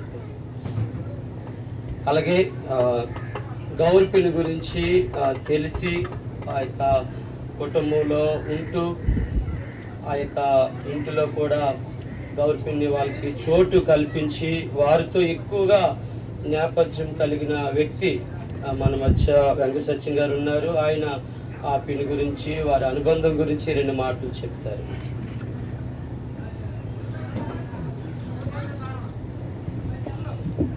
దేవునికి మహిమ కలుగును గాక. హల్లెలూయా, హల్లెలూయా. యెహోవా ఇచ్చును, యెహోవా నామమునకు స్తుతి కలుగును గాక. నేను ఎప్పుడు ఏమంటానంటే, దేవుని స్తుతించడము అంతా నా మేలుకు అనేది ఎందుకు రాయబడింది అనేది ఆ తండ్రి గారు రాశారు. ఆ మాటలు విన్నప్పుడు చాలా చూతనే ప్రతి మన జీవితంలో అన్నీ కూడా నేను 2 మాటలు జ్ఞాపకం చేస్తాను. వాక్యాలు ఎవరు తీయవసరం లేదు, మన అందరికీ వాక్యం అనుభవం ఎక్కువ తెలుసు కనుక నేను కొన్ని మాటలు చెప్తాను. మెసేజ్ ఇవ్వను, మాటలు మాత్రమే చెప్తాను. మరి యెహోవా భక్తుల మరణము ఆయన దృష్టికి విలువైనది. విలువైన వస్తువు ఎవరి దగ్గర ఉంటుందంటే విలువైన వారి దగ్గరే ఉంటుంది. విలువైన వస్తువు విలువైన వారి దగ్గర ఉంటుంది. మరి ఎందుకంటే మీరు మీ సొత్తు కారు, విలువ పెట్టి కొనబడిన వారు. మరి గౌరీ ప్రభు అయిన యేసు యొక్క రక్తంలో ఆయన విలువైన ఆ రక్తం ద్వారా కొనుక్కున్నాడు. ఆ కొనుక్కున్న వస్తువుని కొంతకాలము ఇక్కడ ఉంచాడు. తిరిగి ఈ వస్తువు ఇక్కడ వద్దులే, నా దగ్గరే ఉండాలని తీసుకొని వెళ్ళిపోయాడు. ఇది చాలా ప్రాముఖ్యమైనది. 2వ మాట చూసినట్లయితే, మరి తన కుమార్తె అని కుమారుడు విషయంలో కుటుంబస్తులకి, మిమ్మల్ని నేను అనాథులుగా విడిచిపెట్టను. ఎందుకంటే ఈ భూమి మీద తల్లి మరిచినా తండ్రి విడిచినా అనే మాట, తల్లి తండ్రి అందరూ కూడా మనల్ని మరిచిపోతారు, విడిచిపోతారు. ఇది సత్యము, ఇది వాస్తవము. అంచేతన మరణం ఎవరికి చుట్టము కాదు కనుక అది ఎప్పుడైనా రావచ్చు. అందుకే నేను ఎప్పుడు అంటాను, ఆయన రాకడా మన పోకడా ఈ 2 రహస్యం ఎవరికి తెలియదు కనుక ప్రతి దినము భయము కలిగి భక్తి కలిగి ఆయనకు అందుబాటులో ఉండాలి. ఎప్పుడైనా సరే నేను రెడీ అని అనుకుంటే మనము దైవజనుడు స్టాన్లీ గారు ఆయన ఒక సందర్భంలో చెప్పినప్పుడు నేను ఒక మాట ఇప్పుడు విన్నాను. ఎందుకంటే 100 సంవత్సరాలు నేను బ్రతుకుతానని ఈ భూమి మీద ప్రణాళిక వేసుకోవాలంట. అలాగే ఇప్పుడు యేసు ప్రభు వస్తే, ఒకవేళ ఆయన పిలిస్తే నేను వెళ్ళిపోతాను అని సిద్ధపడి ఉండాలి. అప్పుడు మన జీవితంలో సమతుల్యంగా ఉంటాము. మరి ఆ రీతిగా మరి తన విడిచిన తన బిడ్డల్ని దేవుడు అనాథలుగా విడిచిపెట్టడు. ఇది వాస్తవం. నేను ఎప్పుడు కూడా మన కొండతో అదే చెప్తాను. చిన్నప్పుడే మా నాన్నగారు నాకు తెలవదు, మరి మీ నాన్నగారితో కొన్ని నెలలు నీకు సంబంధం లేకపోతే తెలుస్తుంటది, నాకు అది తెలవదు. మరి దేవుడు నన్ను విడిచిపెట్టలేదు. పాస్టమ్ గారు కూడా మరి చిన్న వయసులోనే వాళ్ళ అమ్మగారు లేరు, మరి ఆమెను కూడా విడిచిపెట్టలేదు. ఎప్పుడు కూడా దేవుడు మనల్ని విడవడు, ఆయన అన్యాయము చేయడు. మీ జీవితాలు చక్కగానే దేవుడు సెట్ చేస్తాడని ఆ రీతిగా బలపరుస్తూ ఉన్నాడు. తర్వాత 3వదిగా ఈ మాట చెప్పి చివరిగా ఎబ్రీ పత్రిక 11వ అధ్యాయంలో ఒక మాట, చక్కటి మాట ఉంది. వారు యాత్రికులు పరదేశులని ఎరిగంట వారు దేవుని యొక్క పునాదులు గల పట్టణం వైపు ఆయన చూస్తూ వారు ఏమంటారంటే, ఇది స్థిరమైనది కాదు, మేము ఆ పట్టణాలకు వెళ్ళిపోతాం. వారు ఏ దేశం నుంచి వచ్చారో ఆ దేశాన్ని వారు జ్ఞాపకం చేసుకున్నారు కనుక వారు సిద్ధపడి ఉన్నారు. అందుకే వారి దేవుడును అనిపించుకోవడానికి దేవుడు సిగ్గుపడలేదు. ఇది చాలా ప్రాముఖ్యమైనది. ఇక్కడ అందరం విశ్వాసులు ఉన్నాం. ఈరోజు అదే మాటనే. ఎందుకు ఈ మాట చెప్తానంటే, గౌరి తన జీవితంలో మరి మేము ఇక్కడ 98వ సంవత్సరంలో వచ్చాము. ఈ ఇంటికి 2 కలవల పిల్లలు ఇక్కడే పుట్టారు. ఆ టైంలో మేము ఇక్కడికి వచ్చిన తర్వాత మేము ఆ ఇంట్లో ఉన్నాము. ఎంత వేదన చెంది ఈ రోజు విశాలంగా మిమ్మల్ని చర్చికి వెళ్తామంటే ఎవ్వరు కూడా వద్దనరు. కానీ దీనికి ఒక హెచ్చరిక మాట మీకు బాధాకరం అని ఉండొచ్చు. చాలా మంది అంటారు, ఆ దొంగడు బాప్తీసం తీసుకోండి ఏంటి, ఆయన నేడు నీవు నాతో పరలోక రాజ్యానికి వచ్చేస్తావు కనుక పర్వాలేదు, చర్చికి వెళ్ళకపోయినా పర్వాలేదు. నేనేమంటానంటే ఆయన సిలువ మీద ఉన్న దొంగ, మనం సిలువ కింద ఉన్న దొంగలమే. కానీ గైరమ్మ అలా కాదు. ఏ ఆదివారం కూడా నాకు తెలిసి దాదాపుగా ఆమె ఇన్ని సంవత్సరాలలో ప్రభుని నమ్ముకున్న తర్వాత దాదాపుగా ఈ 5 ఏళ్ళ మీద లెక్కెట్టొచ్చేమో ఆదివారం చర్చ మానేసి. నాకు తెలిసి నాది నేను ఇక్కడికి వచ్చిన తర్వాత 2012 నుంచి ఆమె ఏ రోజు కూడా నాకు తెలిసినంత ఒక్క ఆదివారమే అనుకుంటాను. అది ఖచ్చితంగా ఇంకా ఉడుపులు ఉడుస్తానేది ఒకటి, అంతగా తప్ప ఆమె ఆదివారం ఎప్పుడు కూడా చర్చ్ మానలేదు. ఇంకోటి ఏంటంటే మేము చర్చ్ నుండి పాస్టర్గా నేను వచ్చినప్పుడు కృష్ణ లోపల తలుపేసిస్తే బయట అరుగు మీద కూర్చుంటది అనమాట. అంటే అలాంటి పరిస్థితుల్లో కూడా రాత్రి 12-1 గంట వరకు పాస్టమ్ గారు ఇద్దరు అక్కడ కూర్చుండేవారు మాట, లోపలికి రానిచ్చే కాదు. అంటే అలాంటి పరిస్థితులు కూడా యేసు ప్రభుని విడిచిపెట్టలేదు. నాకు తెలుసు చాలా శ్రమలు. మీరు ఇప్పుడు మీ దినాలు విశాలము, అప్పుడు అలా కాదు. ఎదుర్కొన్న టైంలో అందరం జుత్తు పట్టుకుని కొట్టి పరిస్థితుల్లో చెంపుతోటి మళ్ళీకి బాగా తెలుసును. ఆ వాటర్ అలాగా బాత్రూమ్ తోటలో కానీ వెళ్తూ అలాగొచ్చి ప్రార్థన చేసుకున్న ఇక్కడ ప్రారంభమైన సంఘం అది. నీళ్ళు కని వచ్చి తప్పలతో నీళ్ళు ఉంపేసి ఇంటికి దాకా నీళ్ళు అయిపోయిన వాళ్ళు బావికి వచ్చి నీళ్ళు కని వచ్చి అప్పుడు ప్రార్థన చేస్తాం. అలాంటి పరిస్థితిలో ఎదిగింది ఇంటి దగ్గర. మనకి ఈరోజు అవకాశాలు నెంబర్ వన్ మనకి అలాంటిది కాదు. అందుకే ఎలాంటి వారిని అప్పలరాజు ఎప్పుడు అంటాడు, మాదిరి తీసుకోవాలంటే ఎలాంటి వాళ్ళు అంటే ఎలాంటి వాళ్ళని మాదిరి తీసుకోవాలి. మందిరికి రాని వాళ్ళు మాదిరి కాదు ఇటువంటి వాళ్ళు. ఎందుకంటే విశ్వాసం కదా అనుకోండి, యేసు వైపు చూస్తారు ఓపుతో. అలా పరిగెత్తింది గైరమ్మ. తన బిడ్డలకు కూడా ఈ రోజు కూడా రాజీ పడకుండా బతికారు. పండగలు కానీ దేనికి కూడా రాజీ పడకుండా బతికారు. ఎన్ని అవమానాలు నిందలు పడినా సరే. తెలుసును రీసెంట్ గా బంగారం పండుగ కూడా ఎన్ని తిట్లు కలిసిన ఉండనైనా మళ్ళీ సురేష్ గాని పండుగ. ఎందుకంటే బ్రతికితే అంతే. ఇప్పుడు మా చిన్నోడు అంటాడు, కాకే కడకాలం బతికే కంటే అవసరం 6 నెలలు బతికి చాలు బ్రో డాడీ. అలా బతుకుతాం దేవుని కొరకు. అంతే మనం బ్రతకాలి. మనకి అలాంటి ఆదర్శము ఏమంటే బోధలు కాదు, బ్రతుకు చూపించగలిగింది. ఈమె వీధిలో వాళ్ళు ఆయనకి సాక్ష్యం ఇస్తారా? మన వీధిలో వాళ్ళు మనకు సాక్ష్యం ఇస్తారా? మన వీధి వాళ్ళు మనకు సాక్ష్యం ఇస్తే మనం ధన్యులమే. ఇదంతా దేవుని బిడ్డలను కనుక చెప్తున్నాను. ఇక్కడ వాళ్ళందరూ కూడా ఆయనకి సాక్ష్యం. లేకపోతే చీకటి పడిన తర్వాత సూర్యుడు అస్తమిస్తే తీసుకొని వెళ్ళనివ్వరు. లేకపోతే వాళ్ళ ఇంటి దగ్గర తప్ప ఎవరింటి దగ్గర వెయ్యనివ్వరు. అంత సాక్ష్యం సంపాదించుకుంది. అందరికీ కూడా ఆమె అన్నదాన్ని నేను ఎప్పుడు అంటానే గైరమ్మ సత్రం అంటాను. ఇది సత్రము. మాకు మొట్టమొదటి సత్రము. రెండోది చాలా మంది వీధి వాళ్ళకి సత్రం. ఎప్పుడు కూడా ఆమె ఇంటి దగ్గర అన్నము పెట్టేది, ఆతిథ్యం ఇచ్చే తల్లి. ఈరోజు మనం ఒకసారి నేను ఎవరి గురించి నేను మంచోడిని అని చెప్పలేదు, మంచిగా అలాగెందుకు మనం బ్రతకూడదు అది నేను అంటాను. ఆమె అలా బతికింది. ఈరోజు ఆమె గురించి అందరం చెప్పాలి. మన గురించి అలా చెప్పుకుంటే మనం ధన్యులమే, నిజమైన క్రైస్తవులమే. లేకపోతే నేనేమంటానంటే ఒక దినము ఆయన శాట ఆయన చేతిలో ఉంది, ఎగరబోసినప్పుడు గింజలు అవే ఆయన గాదిలో ఆయన పోస్తాడంట. మరి మనం ఎవరు గాదిలోకి వెళ్ళకూడదని అదే నా యాస. దేవుడు తీసుకుని వచ్చాడు. కట్టుకున్న బట్టలతో మేము ఇక్కడికి వచ్చాము. దేవుని కావాలా, మేము కావాలంటే యేసు ప్రభువే కావాలని వచ్చాము. అలా మమ్మల్ని ఆదరించింది. 3 సార్లు 5వ నెల, 4వ నెల, 3 నెలల కన్సీవ్ అయి ఫెయిల్ అయిపోయినప్పుడు ఏడ్చాం.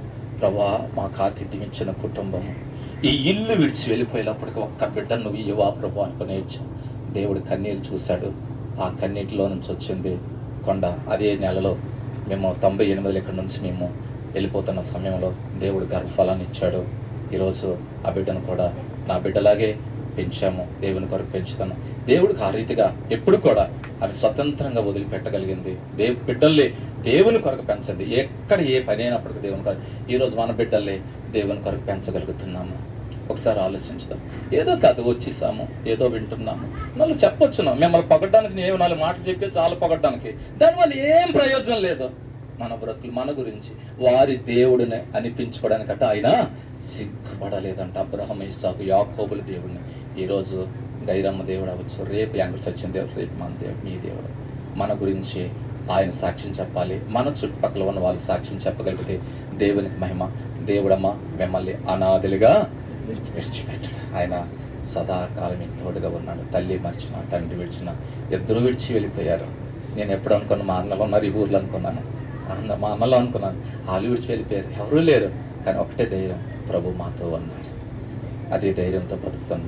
అదే రీతిగా మనందరికీ కూడా ఆయన మాకు దాకా అందరికీ దేవుడే కనుక ఆ దేవదేవుడి యొక్క దీవెనలు ఈ కుటుంబం మీదకి, తన విడిచిన కుటుంబం మీదకి, అలాగే సంఘం మీదకి ఉండును గాక. దేవుడి మాటలు దీవించును గాక. Thank you. సాతాను శోధనలధికమైన సమస్యలక సాగి వెళ్ళేదను. సాతాను శోధనలధికమైన సమస్యలక సాగి వెళ్ళేదను. లోకము శరీరము లాగినను లోబడక నేను వెళ్ళేదను. లోకము శరీరము లాగినను లోబడక నేను వెళ్ళేదను. యేసు చాలును, హల్లెలూయా, యేసు చాలును. ఏ సమయమైనా, ఏ స్థితికైనా నా జీవితము యేసు చాలును. అలాగే మన మధ్యన కుటుంబస్తులు, దేవుని సేవకులు రమణ గారు ఉన్నారు. ఆయన కూడా 2 మాటలు చెప్తారండి.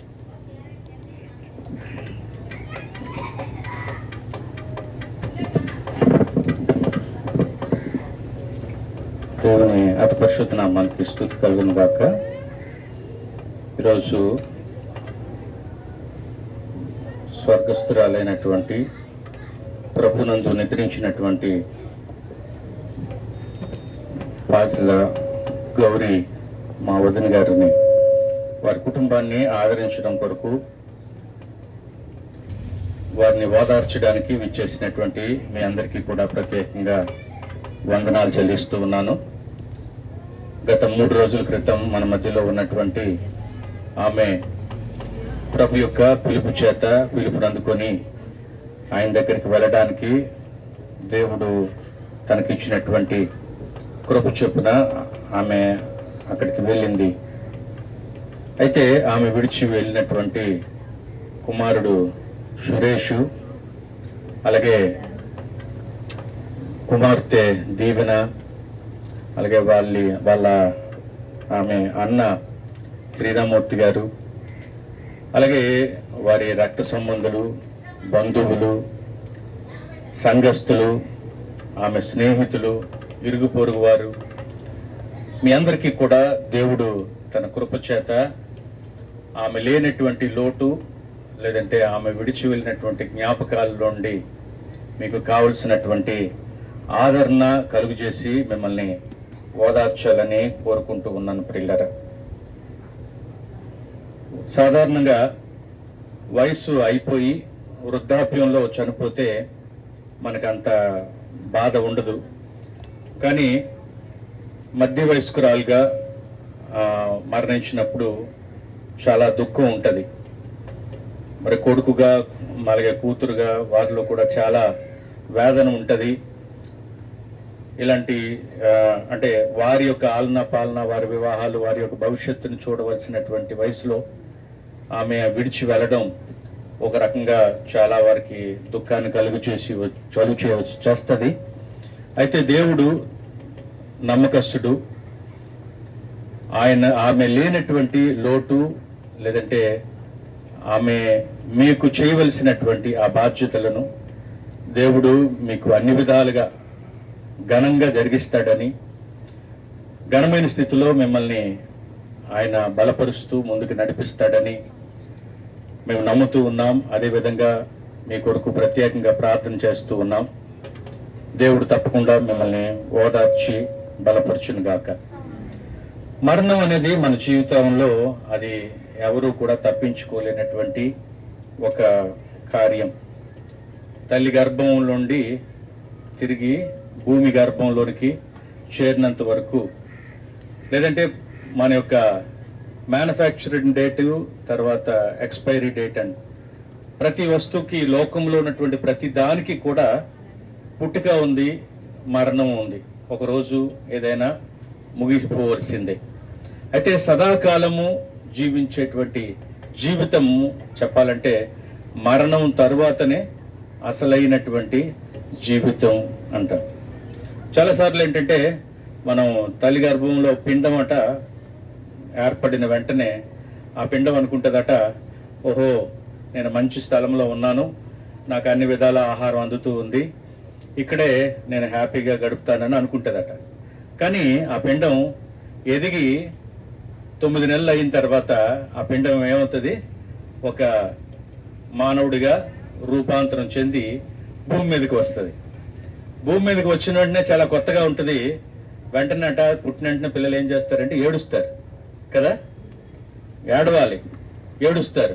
ఎందుకంటే 9 నెలలు హ్యాపీగా లోపల ఉంటున్నప్పుడు ఇదే నా జీవితం, ఇక్కడే హాయిగా గడుపుదాం అని ఆ పిండం అనుకున్నప్పుడు, కానీ 9 నెలల తర్వాత ఆ పిండం లోపల ఉండలేదు, అది తప్పకుండా బయటికి రావలసిందే. అలాగే బయటకు వచ్చిన తర్వాత ఈ జీవన క్రమంలో అన్ని నేర్చుకుంటూ, అన్ని సంపాదించుకుంటూ కొంచెం సుఖమైన జీవితం వచ్చినప్పుడు మానవుడు ఏమనుకుంటాడట, ఆహా ఇదే నా జీవితం, ఇక్కడ కూడా హ్యాపీగా జీవించి నా జీవితాన్ని సంతోషంగా గడుపుదాం అని అనుకుంటాడట. కానీ ఇది కూడా ఒక దినాన్న ముగిసిపోబోతుంది. ఇది కూడా బైబిల్ గ్రంథం ఏం చెప్తుందంటే, మానవుని తాలూకా వయసట సాధారణంగా 70 సంవత్సరాలు, అధిక బలమున్న ఎడల 80. ఆ తర్వాత కొంతమంది 90 ఉండొచ్చు, 100 ఉండొచ్చు, కానీ అదంతా చెప్పలేంది, ఉంటే ఉండొచ్చు లేదంటే లేకపోవచ్చు. కానీ మనందరి జీవితానికి ఒక ముగింపు ఉంది. దాని తర్వాత మళ్ళా ఇంతకన్నా మహిమకరమైనటువంటి జీవితంలోనికి ప్రవేశించవలసినటువంటి అవసరత ఉంది ప్రియులారా. ఎందుకంటే మన జీవితంలో వద్దనుకున్నా, మనం ఇష్టపడకపోయినా జరిగేవి ఏంటంటే 3 విషయాలు ఉంటాయట.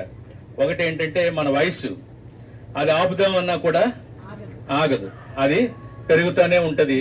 ఈరోజు పుట్టాం, రేపటికి 2, మూడో రోజు 3, 4 సంవత్సరాలు పెరుగుతూనే ఉంటది. వయసు అనేది ఎంత ప్రయత్నాలు చేసి తెల్ల జుత్తు అయిపోయింది, నల్ల రంగు వేసుకుందాం, ప్రతిరోజు పూసుకున్నా 15 రోజుల్లో మళ్ళా కలర్ మారిపోతూ ఉంటది. ఇది మనం అన్ని రకాలుగా ప్రయాసపడుతూనే ఉంటాం యవ్వనస్తుడిగా ఉండాలని, కానీ ఉండలేము. ఒక ఆవిడని అడిగారట, నీ వయసు ఎంత అంటే 20 దాటి 30 సంవత్సరాలు అయింది అన్నదంట. 20 దాటి 30 సంవత్సరాలు అంటే ఎంత వయసు? 50 సంవత్సరాలు. 50 అని చెప్పుకోవడానికి కష్టం. అంటే మన వయసు అంతా కూడా చాలా జాగ్రత్తగా ఎప్పుడు కనిపించినా ఒక యవనస్తులుగా కనపడాలని అనుకుంటాం, కానీ అది జరగనటువంటి పని. తర్వాత రోగం అట, మనం కావాలని అనుకోం, కానీ ఎలా వస్తుందో తెలియదు. ప్రతి ఏదో ఒక రకంగా మన అనారోగ్యానికి గురవుతాం.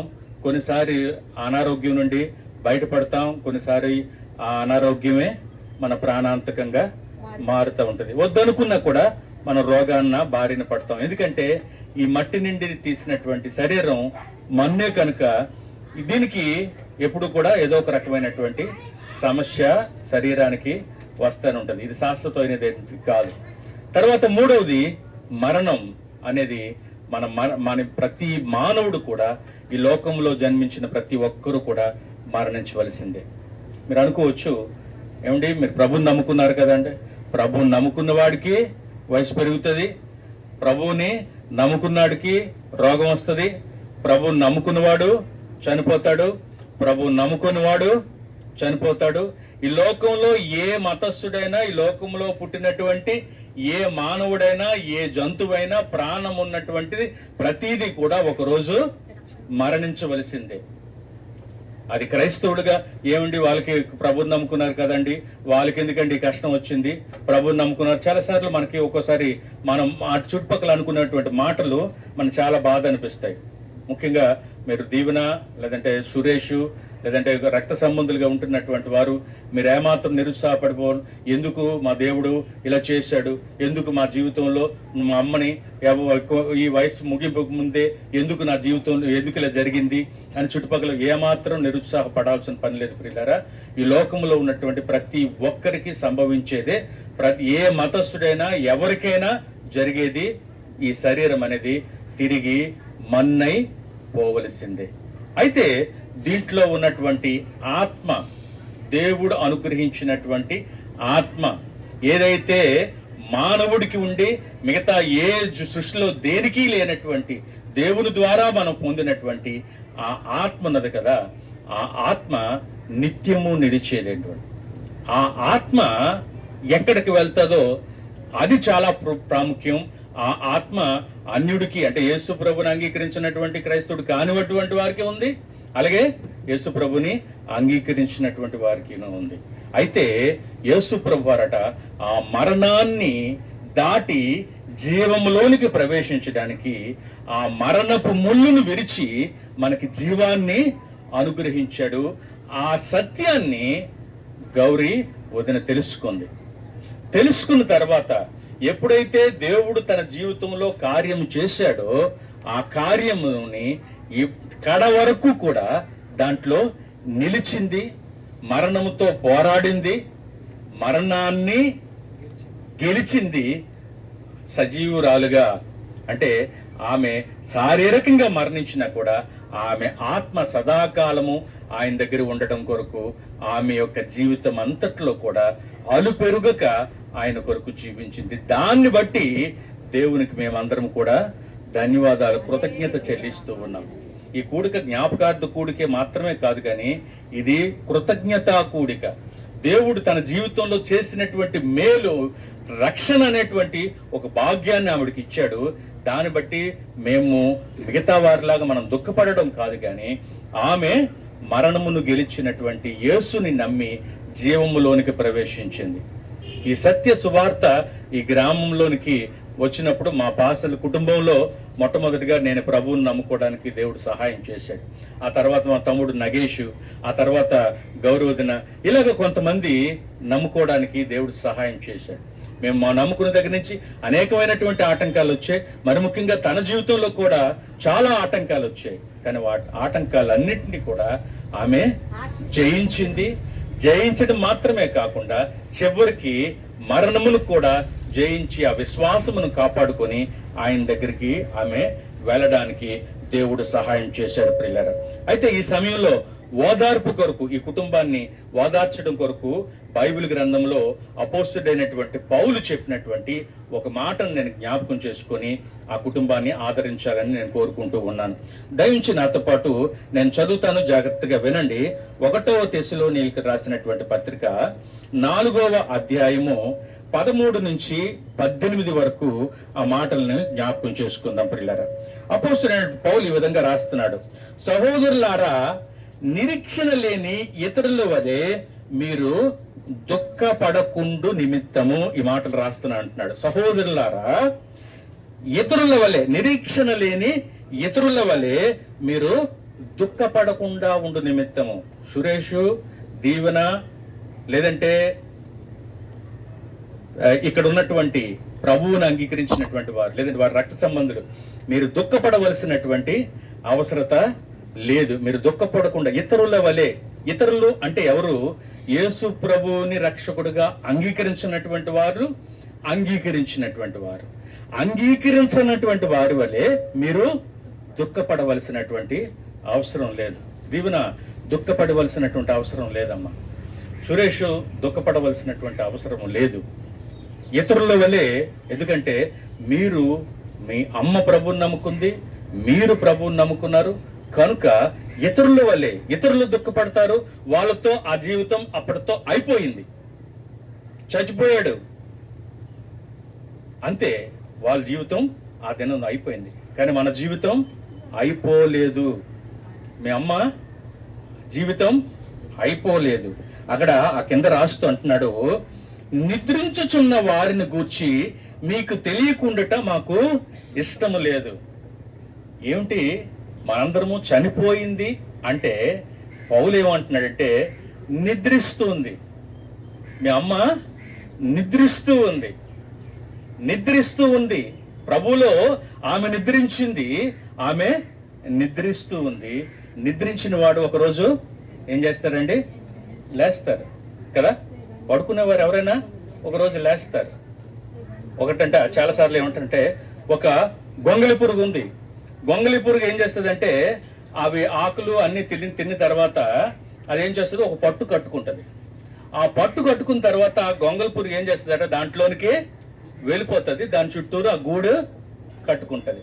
తన నోటి నుంచి వచ్చినటువంటి ఆ లాలాజలం ద్వారానే ఆ గూడు కట్టుకుంటదట. గూడు కట్టుకున్న తర్వాత గొంగళి పురుగు జీవితం అయిపోయిందా అంటే, గూడులోనికి వెళ్ళింది. గూడులోనికి వెళ్ళడం ద్వారా ఆ గొంగళి పురుగు చనిపోయినట్టు కాదు. కానీ ఒకరోజు కాలము పరిపూర్ణమైనప్పుడు, ప్రభువు తిరిగి వచ్చినప్పుడు ఆ గూడులో ఉన్నటువంటి ఏమవుతుంది, ఆ పురుగు ఏమవుతుంది, మంచి సీతాకోక చిలకగా ఎవరొస్తుంది, బయటికి వస్తుంది. ఇంతకు ముందు గొంగళి పురుగు నల్లగా ఉంది, పట్టుకోవడానికే భయం. గొంగళి పురుగును చూస్తే మనకు అసహ్యం. బాహ్య శరీరం చూసినప్పుడు ఎంత అందంగా లేదు, ఆమె చూసినప్పుడు ఏమో రోగంతో ఎలా బాధపడిందో, ఎలా ఉందో పరిస్థితి. కానీ ఈ యొక్క ఆత్మట ఏమవుతుందట, ఒక దినాన అక్కడ కింద రాస్తే అంతా చూస్తున్నా, యేసు తెలుగు మిషన్, యేసు మృతి పొంది తిరిగి లేచినని మనము నమ్మిన ఎడల అదే ప్రకారము యేసునందు నిద్రించు వారిని దేవుడు ఆయనతో కూడా వెంట పెట్టుకొని వచ్చును. హల్లెలూయా. ఆ గొంగళి పురుగట లోపలికి వెళ్ళినప్పుడు అసహ్యంగా, పనికిరానిదిగా, అందరూ చేదరించుకునేదిగా లోపలికి వెళ్తుందట. అప్పటితో జీవితం అయిపోలేదు. అమ్మని తీసుకుని వెళ్ళి మనం బాక్సులో పెట్టాము. బాక్సులో పెట్టి తీసుకుని వెళ్ళి ఏం చేసాం, మన సాయంకాలం ఆమెని సమాధిలో పెట్టాం, భూమిలో పెట్టాం. పెట్టిన తర్వాతట ప్రభు ఏమంటున్నాడంటే, ఆయన తిరిగి వచ్చినప్పుడట, తిరిగి సమాధులన్నీ కూడా, అంటే ఎవరు ఎక్కడ భూమిలో పడితే భూమిలో, నీటిలో పడితే నీటిలో, ఎక్కడ ప్రభువునందు విశ్వసించినటువంటి వారు చనిపోయినా కూడా వారందరూ కూడా ఆయనతో పాటు ఏం చేస్తారు, తిరిగి లేస్తారు. గౌరవుని తీసుకొని వెళ్ళి ఎక్కడ పెట్టాం, పొట్టలో పెట్టాం, లేదంటే ఆ గూడులో పెట్టాం, లేదంటే ఆ పంజరంలో పెట్టాం. కానీ ఆవిడట లోపల ఉంటూ ఏమవుతుంది, రూపాంతరం, తన మట్టి శరీరం ఏమవుతుంది అంటే మట్టిలో కలిసి మలినమైపోద్ది. కానీ తన ఆత్మ ప్రభు వచ్చినప్పుడు ఏమవుతుందట, ఆయన ముందు చనిపోయిన వారట ఆయన తీసుకుని వస్తారు. లేదంటే ఉన్నటువంటి మనందరము మహిమా దేహము ధరించుకుంటాము. ఏది ముందైతే అది. చనిపోతే భూమి నుండి తిరిగి మన లేస్తాము. బ్రతికుంటే మనందరము కూడా రూపాంతర రూపంలో ఆయనతో పాటు ఉంటామట. ఆయన అంటున్నాడు, సదాకాలము ఆయనతో పాటు మనం ఉండబోతూ ఉన్నాం. ఏ రీతిగా అయితే మట్టిలో మనం పెట్టినామో మళ్ళా అమ్మ ఎలా వస్తుంది, తిరిగి మహిమ దేహముతో రూపాంతరము చెందినటువంటి ఆమెగా ఆమె లేవబోతూ ఉంది. హల్లెలూయా, హల్లెలూయా. ఈరోజు యేసు ప్రభువుని అంగీకరించినటువంటి వారు ఎవరున్నా కూడా ఈ మాటలు చాలా జాగ్రత్తగా గమనించండి అమ్మా. మీరు మరణిస్తే మట్టిలో పోయి మట్టి నుంచి అక్కడి నుంచే నా జీవితం చావు కాదు, కానీ క్రీస్తులో ఉన్నటువంటి వారికి పునరుద్ధానము. క్రీస్తులో లేనటువంటి వారట 2 సార్లు చనిపోతారు. ఒకటి ఆత్మ శారీరకంగా చచ్చిపోతారు, ఆత్మ మరణం అవుతుంది. కానీ యేసునందు విశ్వాసం ఉంచిన వారికి ఒకటే మరణము, శారీరక మరణము. ఆత్మ మాత్రం తిరిగి లేపబడుతుంది. దీంట్లో మనం విశ్వసించినట్లయితే శ్రీరామోత్తమయ్య మనం విశ్వసించినట్లయితే, నీ చెల్లి ప్రభువునందు నిద్రించింది, ఒకరోజు తిరిగి ఆమె లేపబడతాదని నమ్మినట్లయితే మళ్ళా ఆమెను మీరు చూడగలుగుతారు. మళ్ళా ఆమెతో పాటు మీరు సదాకాలము జీవించగలుగుతారు. ఆమె రక్త సంబంధులో ఎవరెక్కడ ఉన్నా కూడా, అన్యులైనటువంటి వారు, యేసు ప్రభువుని అంగీకరించిన వారు ఎంతమంది ఉన్నా కూడా మీ అందరికీ ఒక మాట చెప్తున్నాను, మీరు విశ్వసించిన ఎడల ఒకరోజు మళ్ళా ఎవరిని, గౌరి వదిన్ని చూడబోతూ ఉన్నారు. మనం ఆమెతో పాటు ఉండబోతూ ఉన్నాం.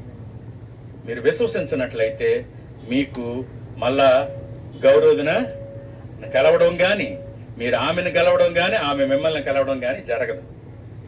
ఒకవేళ నిజమైనటువంటి ప్రేమ కలిగినటువంటి వారుగా, కుమారుడుగా కుమార్తెగా మీరు మీ రక్త సంబంధులుగా ఉంటే, నిజమైన ప్రేమను ఆమె ఎడల కలిగి ఉన్నట్లయితే, యేసు ప్రభువుని మీ జీవితంలో స్వీకరించినట్లయితే, ఆమెను చూడడానికి, ఆమెతో పాటు సదాకాలం మీరు కూడా జీవించడానికి, అట్టి జీవాన్ని మీకు కూడా దేవుడు అనుగ్రహించడానికి ఇష్టపడుతూ ఉన్నాడు.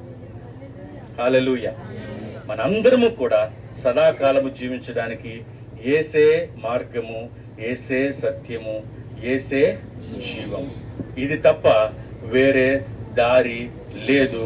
నేనే ద్వారమును, నా ద్వారా తప్ప ఎవరు కూడా, నా ద్వారా కాకుండా వేరెవరు కూడా తిరిగి లేవలేరు, తిరిగి జీవితాన్ని కలిగి ఉండలేరు. ప్రభు అంటున్నాడు, నేను మీ కొరకు గృహం సిద్ధపరచడానికి వెళ్తూ ఉన్నాను, మళ్ళా నేను వస్తాను. యేసు ప్రభు త్వరగా వస్తాడు. క్రైస్తవులకు ఉన్నటువంటి విశ్వాసం ఏంటంటే, యేసు ప్రభు రాబోతూ ఉన్నాడు. మేము ఇంకా ఎందుకు ఇక్కడ జీవిస్తూ ఉన్నామంటే, మేము చనిపోతే ఆయన దగ్గరికి వెళ్తాం, మేము ఇక్కడ ఉంటే కూడా ఆయన వస్తే మమ్మల్ని తీసుకొని వెళ్తాడు. ఇది క్రైస్తవ విశ్వాసం. మనందరము కూడా వెళ్ళబోతూ ఉన్నాం, లేదంటే ఆయన వచ్చినప్పుడు ఆయన్ని కలవబోతూ ఉన్నాం. ఆయన వచ్చినప్పుడు అందరినీ, ప్రభువునందు విశ్వాసం ఉంచి వారిని అందరినీ కూడా ఆయన తీసుకుని వస్తాడు. ఒకవేళ నేనే వెళ్ళాల్సి వస్తే వారందరి దగ్గరికి మనల్ని ఆయన తీసుకొని పోతాడు. ఇది విశ్వాసం ప్రియులారా. ఈ విశ్వాసము ద్వారా మనము నిరీక్షణ, ఆదరణ కలిగినటువంటి వారంగా ఏమాత్రము చింతించవలసినటువంటి అవసరము లేకుండా విశ్వాసముతో, ధైర్యముతో, సంతోషంతో జీవిద్దాం. నేను ఒకసారి వైజాగ్లో ఒక విశ్వాసి, వారి కుటుంబం, వాళ్ళ అమ్మగారు చనిపోయారు. అమ్మగారు చనిపోయినప్పుడు వాళ్ళ దగ్గరికి పరామర్శించడం కొరకని వెళ్ళాం. ఆమె చనిపోయి ఇంట్లో రూమ్లో పెట్టున్నారు. మేము పూలమాల ఇవన్నీ కొనుక్కొని వెళ్ళి వారిని, ఆయన ఒక పెద్ద ఆయన్ని కలవడానికని మేమందరం వెళ్ళాం. వెళ్ళిన తర్వాత నేను ఆయన చూసి, చాలా సారీ అండి, పాపం చనిపోయారని తెలిసింది, మేము చాలా దుఃఖపడుతున్నామండి అన్నాను. అంటే ఆయన అన్నాడు వెంటనే, ఎందుకు సారీ, షీఈస్ ఇన్ గ్లోరీ అన్నాడు. కొడుకు ఏమంటున్నాడంటే, కొడుకు ఎందుకండి మీరు దుఃఖపడ్డం, మా అమ్మ పరలోకానికి వెళ్తే మీరెందుకు దుఃఖపడ్డం, మేము సంతోషిస్తున్నాం అన్నాడు ఆయన. అది విశ్వాసం. దుఃఖం లేదు మాకు. ఆమె జీవించవలసినటువంటి జీవితం జీవించింది, ప్రభువునందు కడవరకు విశ్వాసాన్ని కాపాడుకుంది, ఒక విశ్వాసరాలుగా మరణించింది. మేము దుఃఖపడటం లేదు, మేము సంతోషిస్తున్నాము. ఎందుకంటే దుఃఖకరమైనటువంటి లోకములో జీవితాన్ని దాటి సంతోషకరమైనటువంటి జీవితంలోనికి ఆమెకు ప్రమోషన్ వచ్చింది. ఏంటొచ్చింది? ప్రమోషన్ వచ్చింది. ఎవరికైనా ప్రమోషన్ ఎవరికైనా వస్తే ఎవరైనా దుఃఖపడతారండి? ఇంతకు ముందు అంతా కూడా నాదండి గ్రేడ్ 5 అండి, ఇప్పుడేమో గ్రేడ్ 4లోకి నాకు ప్రమోషన్ వచ్చిందండి, చాలా దుఃఖపడుతున్నానండి అని ఎవరంటారా? ఎవరికైనా ప్రమోషన్ వస్తే ఏం చేస్తారు? వెంటనే స్వీట్లు పంచుతారు కదా, పార్టీ చేసుకుంటారు, చాలా సంతోషం. ఎందుకు సంతోషం అంటే ఆమె మనకు ప్రమోషన్ వచ్చింది. ఈరోజు మనం అర్థం చేసుకోవాల్సింది, గౌరీ వదన్కి ప్రమోషన్ వచ్చింది. ఈ లోకములో ఉంటే చీకు, చింత, దుఃఖము, కన్నీరు, బాధ, ఈ లోక జీవితం అంతా బాధ. బయటికి మనందరం కనబడతామని మనం అడిగితే బోల్డ్ వలవలవలని బోల్డ్ కథ చెప్తారు. మాకు ఇదండి, అలాగండి, ఇలాగండి, మా అబ్బాయి వాళ్ళు, మా అమ్మ కూతురు పిల్లలు, ఇదండి అదండి, ఎన్ని కష్టాలు. అందరికీ ఉన్న కష్టాలే, నాకు ఉన్నాయి కష్టాలు, మీకు ఉన్నాయి కష్టాలు. కానీ ఈ లోక జీవితమే కష్టం. ఎంత డబ్బున్నా కష్టమే, డబ్బు లేకపోయినా కష్టమే. కష్టం అనేది ప్రతి ఒక్కరికి ఉంది. కానీ ఈ కష్టతర జీవితంలో ఆమె మహిమలోనికి, సుఖవంతమైన జీవితంలోని, దేవుని చెంత సదాకాలం జీవించే జీవితంలోకి ఆమె ప్రవేశించింది. కాబట్టి ఓదార్పు పొందాం, దేవునిలో ఆమె జీవితాన్ని బట్టి సంతోషిద్దాం. మనము కూడా అక్కడికి వెళ్ళటానికి సిద్ధపడదాం. దేవుడు అటు కృపనిచ్చి మనం నడిపించును గాక. తల్లిదండ్రులు వదిలి వెళ్ళారు, మాకు తండ్రిగా ఉన్నావయ్యా. తల్లిదండ్రులు వదిలి వెళ్ళారు, మాకు తండ్రిగా ఉన్నావని. నా తల్లిని నీవయ్యా, నా తండ్రిని నీవయ్యా, నా తల్లిని నీవయ్యా, నా తండ్రిని నీవయ్యా. యేసయ్యా, యేసయ్యా, యేసయ్యా, యేసయ్యా, యేసయ్యా, యేసయ్యా, యేసయ్యా, యేసయ్యా. అలాగే కుటుంబం నుంచి కొండ కానీ సురేష్ కానీ వారి యొక్క తల్లితో కుటుంబంతో ఉన్న నేపథ్యము ఒక 10 నిమిషాలు పంచుకుంటారు. సురేష్ స్వీట్ అండ్ షార్ట్గా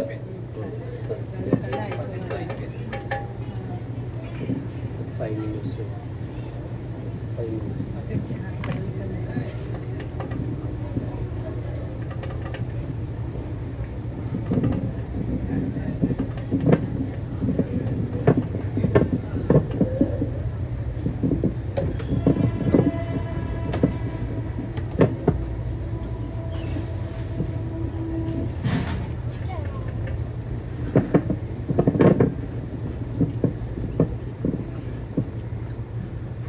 నన్ను మా కుటుంబాన్ని ప్రేమించి వచ్చిన మీ అందరికీ ధన్యవాదాలు తెలియజేస్తా ఉన్నాను. దేవుని వాక్యం సెలవిస్తూ ఉంది ఏమిటంటే, ఆయన ముందు భయభక్తులు గల వారి మరణము ఆయన దృష్టికి విలువైనది.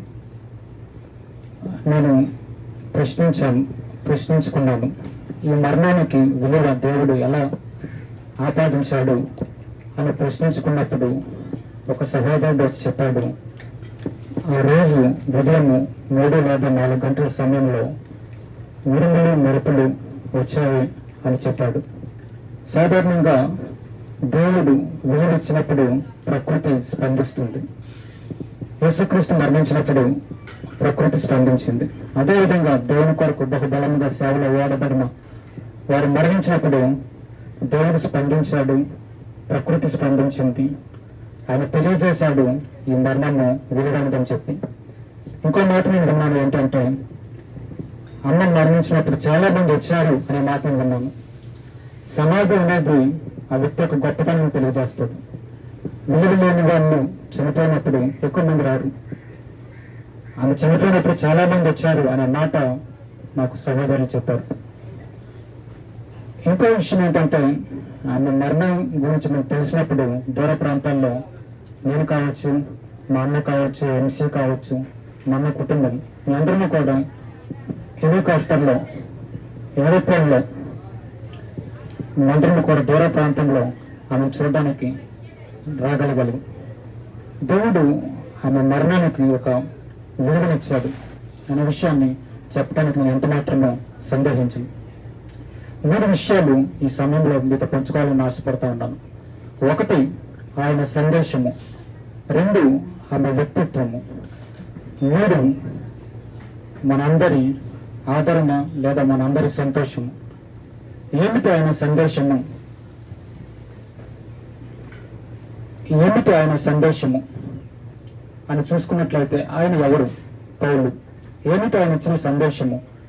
1 తెస్సలోనిక పత్రిక బాబా చెప్పారు కాబట్టి అదే వాక్య భాగం నేను చదువుతాను కానీ ఎక్కువసేపు వివరించను. సో ఏమిటి ఆయన సందేశం అంటే, 1 తెస్సలోనిక పత్రిక 4వ అధ్యాయము 13 నుంచి, సహోదరులారా, నిరీక్షణ లేని ఇతరుల వల్ల మీరు దుఃఖపడకుండా నిమిత్తము నిద్రించిన వారిని గూర్చి మీకు తెలియకుండా నాకు ఇష్టం లేదు. యేసు మృతి పొంది తిరిగి లేచినని మనము నమ్మిన ఎడల, అదే ప్రకారము యేసు నందు నిద్రించిన వారిని దేవుడు ఆయనతో కూడా వెంట పెట్టుకుని వచ్చును. నేను ప్రభు మాటను బట్టి మీతో చెప్పినది ఏమనగా, ప్రభు రాకడి వరకు సజీవులమై నిలిచి ఉండే మనము నిద్రించిన వారి కంటే ముందుగా ఆయన సన్నిధికి చేరము. ఆర్భాటముతోనూ ప్రధాన దూత శబ్దముతోనూ దేవుని దూరతోనూ పరలోకం నుండి ప్రభు దిగి వచ్చును. క్రీస్తు నుండి మృతులైన వారు మొదట లేతురు. ఆ మీదట సజీవులమై నిలిచిండు మనము వారితో కూడా ఏకంగా ప్రభువుని ఎదుర్కొంటకు ఆకాశ మండలమునకు మేఘముల మీద కొనపబడదము. కాగా మనము సదాకాలము ప్రభుతో కూడా ఉందము. కాబట్టి మీరు ఈ మాటల చేత ఒకరినొకరు ఆదరించుకోండి. ఇదే వాక్య భాగము ముందు చదవబడింది, మరొక వారు నేను చదివాను. ఈ వాక్య భాగంలో ఉన్నది ఏంటంటే, యేసు మృతి పొంది తిరిగి లేచాడు అని మీరు నమ్మినట్లయితే మీరు కూడా మృతి పొందిన తర్వాత తిరిగి లేస్తారు. అంత మాత్రమే కాదు, ఆయనతో పాటు సదాకాలము ఉంటారు. అంటే పరలోకంలో ఉంటారు అనే మాట ఇందులో ఉంది. పరలోకంలో వాళ్ళు ఉంటారు అనే సందేశము ఆయన మనకు తెలియజేస్తా ఉన్నాడు. ఈ ప్రసంగం చేయబడి 2000 సంవత్సరాలు అయినప్పటికీ అప్పటి నుంచి ఇప్పటి వరకు క్రైస్తవులందరినీ ఆదరిస్తూ ఉన్న వాక్యం ఇది. ఈ సమయంలో మనల్ని కూడా ఆదరిస్తా ఉంది. ఏంటంటే, ఆమె యేసయ్యని నమ్మింది, ఆమె పరలోకానికి వెళ్ళింది, మనము కూడా ఆయన నమ్ముతున్నాము, మనం కూడా పరలోకానికి వెళ్తాము. ఈ మాటల చేత ఒకరినొకరు ఆదరించుకోండి. ఇది ఆయన సందేశం. రెండోదిగా ఆమె వ్యక్తిత్వం. ఏమిటి ఆమె వ్యక్తిత్వము? మొదటిగా ఆమె ప్రార్థన, రెండోదిగా ఆమె ప్రేమ, మూడోదిగా ఆమె విశ్వాసము, నాలుగోదిగా ఆమె సంస్కారము, ఐదోదిగా ఆమె సేవాగుణము. మొదటిగా ఆమె ప్రార్థన. అమ్మ ప్రార్థన పర్రాళ్ళు. మేము చిన్నతనం నుంచి చూస్తూ ఉండేవాళ్ళం. ఆమె ప్రతిరోజు ప్రార్థన చేశారు. ప్రతిరోజు వేకువజామున లేచి ప్రార్థన చేశారు.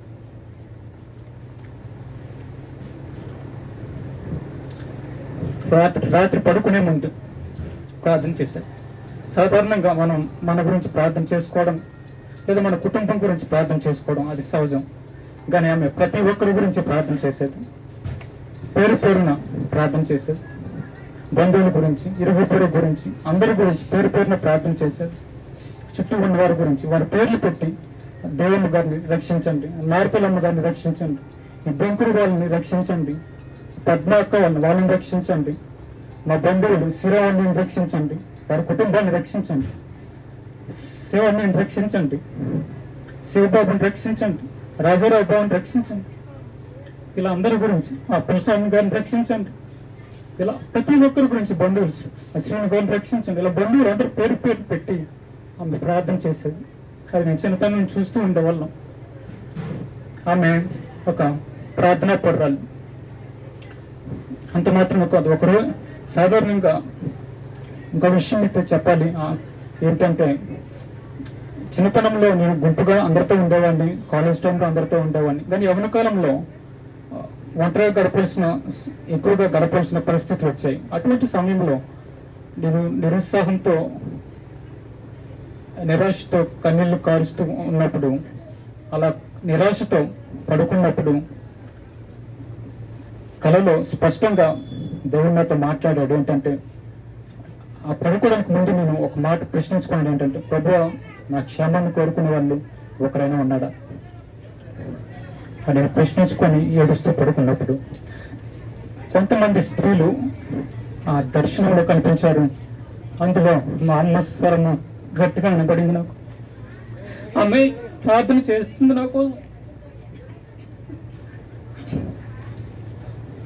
ఆమె ప్రార్థన పర్రాలు.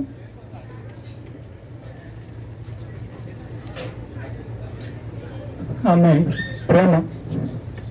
ఇప్పుడు నాతో ఒక మాట అంటుంది, మనం దేవుని ప్రేమను చూపించాలి అని అంటుంది. వాళ్ళు అన్నులు వారికి తెలీదు మనం ప్రేమించాలి, దేవుని ప్రేమను చూపించాలి అని చెప్తూ ఉండేది నాతో. అంత మాత్రమే కాదు, ఆమె ప్రేమను చూపిస్తూ ఉండేది. ఎవరైనా చిన్నపిల్లలు ఉన్నప్పుడు వాళ్ళకి ఏదైనా ఎప్పుడు కూడా ఏదో ఒకటి ఇస్తూ ఉండేది. ఎప్పుడు కూడా ఏదో ఒకటి ఇస్తూ ఉండేది. తినడానికి ఎప్పుడు కూడా ఏదో ఒకటి ఇస్తూ ఉండేది. ఎవరైనా ఆకలితో ఉంటే అన్నం పెట్టేది. సగం ఒక డాడీ మాయ అని ఒకరు ఉన్నారు మన మధ్య. ఆయన వారు వారి కుటుంబ సమస్యలతో ఉన్నప్పుడు చాలా కాలం వారికి అన్నం పెట్టింది. అంటే సాధారణంగా ఒక రోజు లేదా 2 రోజులు అన్నం పెట్టడం మనకు కష్టం అవుతుంది. వండి పెట్టాలంటే కష్టం, ఇతరులకు వండి పెట్టాలంటే. బంధువులు ఎవరు వచ్చిన ఒక వారం రోజులు ఉన్నట్లయితే మనకి వారు వెళ్ళిపోతే బాగుండు అనే ఆలోచనలు మనకు రావడం సహజం. ఇటువంటి పరిస్థితులు ఉన్న సమయంలో ఇటువంటి వ్యక్తిత్వాలు కలిగిన వ్యక్తుల మధ్య కొన్ని నెలల పాటు 3 పూటలు ఆ వ్యక్తికి అన్నం పెట్టింది. ఆమె ప్రేమ కలిగిన వ్యక్తి. చాలా మందికి ఎవరైనా ఆకలితో ఉన్నప్పుడు ఆమె అన్నం పెట్టేది. ఎవరైనా ఏదైనా అవసరాలు ఉన్నప్పుడు వెంటనే సహాయం చేయడానికి వెనకడు వేసేది కాదు. నేను చెప్తున్న మాట ఏంటంటే ఆమె ప్రేమ కలిగిన వ్యక్తి. మూడవదిగా ఆమె విశ్వాసము. ఆమె ఒక మంచి విశ్వాసం చెప్పడానికి నేను ఎంత మాత్రమే సందేహించను. ఈ రోజుల్లో వేరు మతాన్ని స్వీకరించడం అంత కష్టం కాదు. ఎవరికి నచ్చిన మతం వారు స్వీకరించవచ్చు, సులభం. కానీ ఒక 30-40 సంవత్సరాల క్రితం వేరే మతాన్ని స్వీకరించడం అంటే అది మామూలు విషయం కాదు. అనేకమైన సమస్యలు వస్తాయి కుటుంబాల నుంచి. ఎవరైనా ఒకరు క్రైస్తవులను స్వీకరించినట్లయితే వీడు మన నుంచి వేరైపోతున్నాడు, మనకు దూరం అయిపోతున్నాడు, లేదా మనకి అనే ఆందోళనలు, భయాలు వాళ్ళకు వచ్చేస్తాయి కుటుంబ సభ్యులకి. అటువంటి పరిస్థితుల్లో వారు వ్యతిరేకిస్తారు, అడ్డుకోవడానికి ప్రయత్నం చేస్తారు, లేదా అటు నుంచి కూడా ఘర్షణ వచ్చినప్పుడు గొడవలు జరిగే పరిస్థితులు ఉంటాయి. అటువంటి పరిస్థితులన్నీ కూడా అమ్మ ఫేస్ చేసినప్పటికీ తన విశ్వాసాన్ని విడిచిపెట్టలేదు. ఆమె ఏదైతే నమ్మిందో యేసుప్రభుని, ఆయన కొరకు ఆమె నిలబడింది. ఎటువంటి పరిస్థితులు వచ్చినప్పటికీ, చిన్నతనంలోనే వివాహం జరిగినప్పటికీ, లేదా కుటుంబంలో సమస్యలు ఎదుర్కొన్నప్పటికీ, లేదా అబార్షన్స్ జరిగినప్పటికీ, బిడ్డలు చనిపోతున్నప్పటికీ, లేదా భర్త చనిపోతున్నప్పటికీ, లేదా ఇటువంటి నాతో కొన్ని ఇబ్బందులు, ఇటువంటి పరిస్థితులన్నీ ఎదుర్కొంటున్నప్పుడు కూడా ఆమె విశ్వాసాన్ని కాపాడుకోగలిగింది. నాకు తెలుసు చాలా మంది విశ్వాసం వెనుకడు వేసిన వాళ్ళు ఉన్నారు, సంఘాలను విడిచిపెట్టిన వాళ్ళు ఉన్నారు, సేవను విడిచిపెట్టిన వాళ్ళు ఉన్నారు, ప్రాణాలను విడిచిపెట్టిన వాళ్ళు ఉన్నారు. కానీ ఆమె విశ్వాసంలో పోరాడింది, ఆ విశ్వాసాన్ని కాపాడుకుంది. అదే విశ్వాసము అందరూ కలిగి ఉండాలని చెప్పి ఆమె ప్రార్థించింది. కోరుకొండ రక్షించబడాలి అని ఆమె ప్రార్థించేది. ప్రతిరోజు కోరుకొండ రక్షించబడాలి అని ఆమె ప్రార్థించేది. బంధువులు రక్షించబడాలి అని ప్రార్థించేది. ఇరుగు పొరుగు వారు రక్షించబడాలి అని ప్రార్థించేది. ఆమె ఒక మంచి విశ్వాసాన్ని చెప్పడానికి నేను ఎంత మాత్రమూ సందేహించను. ఆమె ఎప్పుడు కూడా వెనక్కి వెళ్ళడం నేను చూడలా. అంటే ఎప్పుడైతే నమ్ముకుందో అప్పటి నుంచి వెనక్కి వెళ్ళటము, వేరే దేవుడి దగ్గరికి వెళ్ళటం కానీ, వేరే ఆచారాలు పాటించడం కానీ, అటువంటివి నేను ఎప్పుడు చూడలేదు. ఆమె విశ్వాసాన్ని కాపాడుకుంది. ఇంకా 4వ విషయం ఏంటంటే ఆమె సంస్కారం. ఆమె సంపాదన కొద్దిగా ఉన్నప్పటికీ ఆమె చాలా జాగ్రత్తగా ఖర్చు పెట్టేది. చాలా జాగ్రత్తగా ఆ చెల్లిని నన్ను చూసుకునేది. అదేవిధంగా చిన్నతనంలో తను కష్టపడుతూ పనిచేస్తూ చెల్లి నన్ను పోషించి ఆ వచ్చిన తక్కువ సంపాదనతోనే ఆమె అది చేసేది. అంత మాత్రమే కాదు, దశంభాగం కూడా ఆమె మిస్ చేసేది కాదు. మనం ఎందుకు కొద్ది సంపాదన మనం దశంభాగం ఇవ్వాలి అని అనుకునేది కాదు. ఆ దశంభాగం కూడా ఇస్తూ ఉండేది. అంతేకాదు, ఇంకేంటంటే ఇంట్లో ఏమైనా సమకూర్చుకోవాలి, లేదా ఇల్లుని మెరుగుపరుచుకోవాలి అనే ఆశ ఆమెలో ఉండేది. ఇంకా ఏంటంటే ఆమెకి అత్యంత వారి కుటుంబాలంటే ఎక్కువ ప్రేమ ఉండేది. అంటే ఆమె సంస్కారానికి ఒక నిదర్శనం ఏంటంటే ఆమెకు పుట్టింటి కంటే అత్యంత వారంటే ప్రేమ ఉండేది. అత్యంత వారు ఎవరైనా అత్తలు ఉంటే వాళ్ళు ప్రతి సంవత్సరం చీరలు కొనాలి అనే ఆలోచన ఉండేది. ఏమైనా వండి పంపించాలి అనే ఆలోచన ఉండేది. వాళ్ళు ఎవరైనా ఏమైనా కష్టంలో ఉన్నా మేము ముందు వెళ్ళాలి అనే ఆలోచన ఉండేది. మాకు అంత అటాచ్మెంట్ లేదు. ఎందుకన్నా మనమే కష్టంలో ఉన్నా వాళ్ళకి ఎందుకు మనకి అని మేము కొన్నిసార్లు అన్నప్పటికీ ఆమె అనేది మనం ప్రేమ చూపించాలి అని అనేదాన్ని. అంటే ఆమెకున్న ఆ సంస్కారం ఏంటంటే అత్యంత వారి పట్ల ఆమెకున్న మక్కువ. ఈరోజు చాలా మంది కోడళ్ళు అరుగుతుగా ఉండరు. అత్యంత వారి పట్ల కొంత దూరంగా వారిని పెట్టే ప్రయత్నం చేస్తారు. తల్లి ఇంటి వారిని ఎత్తున పెట్టుకునే, లేదా వారి పట్ల అనుబంధం పెంపించుకునే ప్రయత్నం చేస్తారు. కానీ మరి అమ్మ విషయానికి వచ్చేసరికి ఆమె అత్యంత వారి పట్ల మక్కువ చూపిస్తూ ఉండేది. వారి కుటుంబాల పట్ల వారికి ప్రేమగా వాళ్ళతో మాట్లాడుతూ ఉండేది. అటువంటి ఉత్తమమైన సంస్కారం కలిగిన స్త్రీ అని చెప్పడానికి నేను అంత మాత్రమే సందేహించింది. ఇంకో విషయం ఏంటంటే ఆమె సేవాగుణం. అమ్మ నేను సేవ చేస్తానంటే అంత సంతోషంగా అంగీకరించలేకపోయింది. కానీ నేను గుర్తించాను ఏమిటంటే ఆమె ఒక సేవకురాలు. ఆమె చేసిన సేవ మనం చేయలేం. మా పెద్దవాళ్ళు, తాతయ్యలు లేదా మా అమ్మలు వాళ్ళ అనారోగ్యంతో ఉన్నప్పుడు ఆమె ఏ విధంగా వారికి సేవ చేసిందో మేము చూసాం. తాతయ్య అనారోగ్యంతో ఉన్నప్పుడు కావచ్చు, మా అమ్మ అనారోగ్యంతో ఉన్నప్పుడు కావచ్చు, వారి అత్తమామలు వారి అనారోగ్యంతో ఉన్నప్పుడు కావచ్చు, ఆమె చాలా సేవ చేసింది. ఎవరు అటువంటి సేవ చేయలేరు. అంటే టాయిలెట్స్ కావచ్చు, లేకపోతే క్లీనింగ్ అవంతా అటువంటి సేవ మనం చేయలేము. కానీ అత్తమామలకి తల్లిదండ్రులకి చేసిందంటే అది పర్వాలేదు, ఏదో వాళ్ళకి మన పెద్దవాళ్ళు గౌరవించాలి వాళ్ళని. ఇక్కడ ఈ రాము తాత, ఇప్పుడు నాయుడు గారు అని చెప్పాం, వాళ్ళ నాన్నగారు వాళ్ళ అమ్మగారు వాళ్ళు అది ఘోర స్థితిలో ఉన్నప్పుడు వృద్ధాప్యంలో ఎన్ని మార్లు నాయుడు వాళ్ళ అమ్మ అనారోగ్యానికి గురయ్యదు.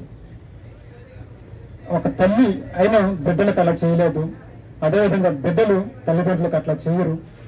ఆమె అంత సేవ చేసింది.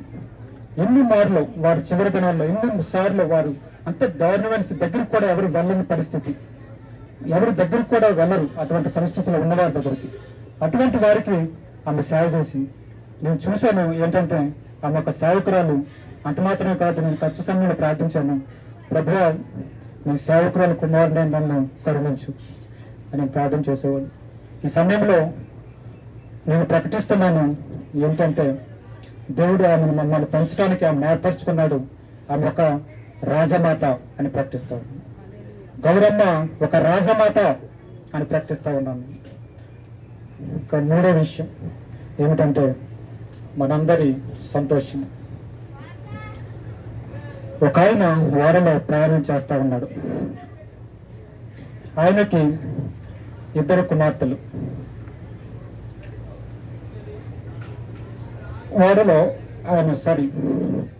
ఒక ఆయన ఓడలో ప్రయాణం చేస్తా ఉన్నాడు.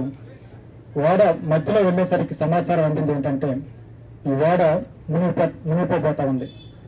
ఈ ఓడ మునిగిపోతుందనే సమాచారం వాళ్ళకి అందింది. ఆ ఓడలో ఉన్న వారికి అందరూ కూడా ఆందోళన చెందుతా ఉన్నారు, భయపడతా ఉన్నారు, ఏడుస్తా ఉన్నారు.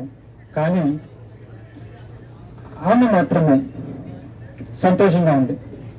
ఆమె మాత్రమే సంతోషంగా ఉన్నప్పుడు చుట్టూ ఉన్నవారు అందరూ అడిగారు, ఏమిటి అంటే, ఏమిటి మీరు సంతోషంగా ఉన్నారు, ఎందుకు మీరు సంతోషంగా ఉన్నారు? మన కొద్ది సమయంలో చచ్చిపోయే అవకాశం ఉంది, అందరూ భయపడుతున్నారు, అందరూ ఏడుస్తున్నారు, అందరూ ఆందోళన చెందుతున్నారు, మరి మీరు ఎందుకు సంతోషంగా ఉన్నారు అడిగినప్పుడు ఆయన మాట చెప్పాడు ఏంటంటే, నాకు 2 కుమారులు, ఒకరేమో చనిపోయి పరలోకంలో ఉన్నారు, ఇంకొకరేమో ఈ ఒడ్డున ఏదైతే మనం ఓడ ప్రయాణం చేస్తున్నామో అవతల ఉన్న పట్టణంలో వారు ఉన్నారు.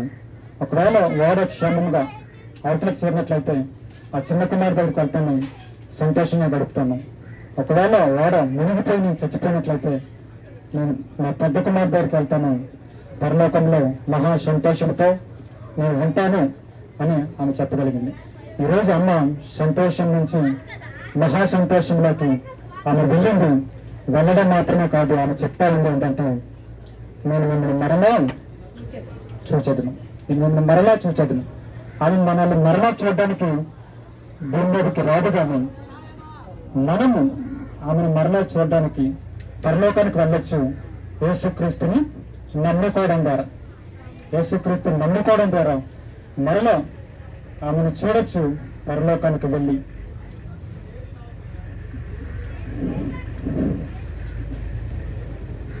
ప్రార్థన చేసుకుందాం. మహాపరిశుద్ధుడైన ప్రేమ కలిగిన తండ్రి, సర్వోన్నతుడైన దేవుడా, సర్వ సృష్టికర్త, ఈ సమయంలో నాయన అయ్యా అమ్మ జ్ఞాపకార్థ కూడిక జరపటానికి, అదేవిధంగా జరిగిన ఏర్పాటును అంతటిని బట్టి మీకు స్తుతులు వందనాలు చెల్లిస్తున్నాను.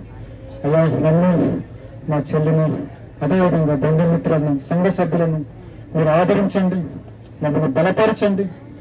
అదేవిధంగా నాయన మేమందరము ఆమెను మరలా చూడడానికి సహాయం చేయండి. అదేవిధంగా నాయన అయ్యా నీ సేవకురాలు బిడ్డలమైన నన్ను, మా చెల్లిని ఆశీర్వదించమని యేసయ్య నామములో ప్రార్థన సమర్పిస్తున్నాను తండ్రి. ఆమేన్. ఆమేన్. ఆమేన్. అందరూ లేచి నిల్చుందామండి, ఆశీర్వాదం తీసుకుందాం. నా ప్రాణమా, నా జానమా, నా ఊపిరి నీవే యేసయ్యా. నా ప్రాణమా, నా జానమా, నా ఊపిరి నీవే యేసయ్యా. నీవు లేకుండా మేముండలేము.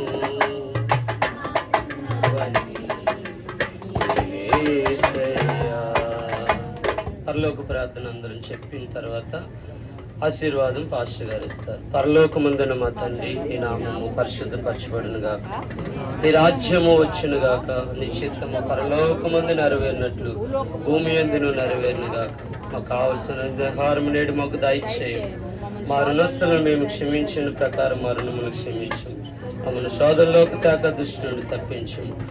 రాజ్యము, బలము, మహిమ, ఘనత నిరంతరము నీవై ఉన్నావు తండ్రి. ఆమేన్. తండ్రి అయిన దేవుని యొక్క ప్రేమ, కుమారుడైన యేసుక్రీస్తు కృప, పరిశుద్ధాత్మ దేవుని యొక్క సహవాసము, సహాయము ఇప్పుడు ఎల్లప్పుడూ మనకు తోడై ఉండి, అలాగే ఈ కుటుంబానికి చక్కని ఓదార్పునిచ్చి, ఆ ఓదార్పునిచ్చి వారు దినదిన ఎదిగి నీకు ఆశీర్వకరంగా జీవించే జీవితాలు వారికి అనుగ్రహించమని, వారిని ఆదరిస్తున్న కుటుంబాలను కూడా దీవించమని సమస్త మహిమ మీకు అర్పిస్తూ ఈ యొక్క ఆశీర్వాదాన్ని అందిస్తున్నాం. దేవుడు దీవించును గాక. ఆమేన్. ఆమేన్.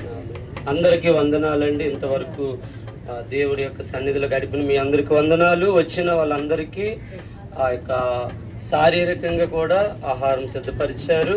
అది కూడా మీరు తీసుకోవాల్సిందిగా కోరుచున్నాం. ఇందులో ప్రత్యక్షంగా పరోక్షంగా పాల్పంపులు పంచుకున్న ప్రతి ఒక్కరిని దేవుడు మిమ్మల్ని దీవించును గాక.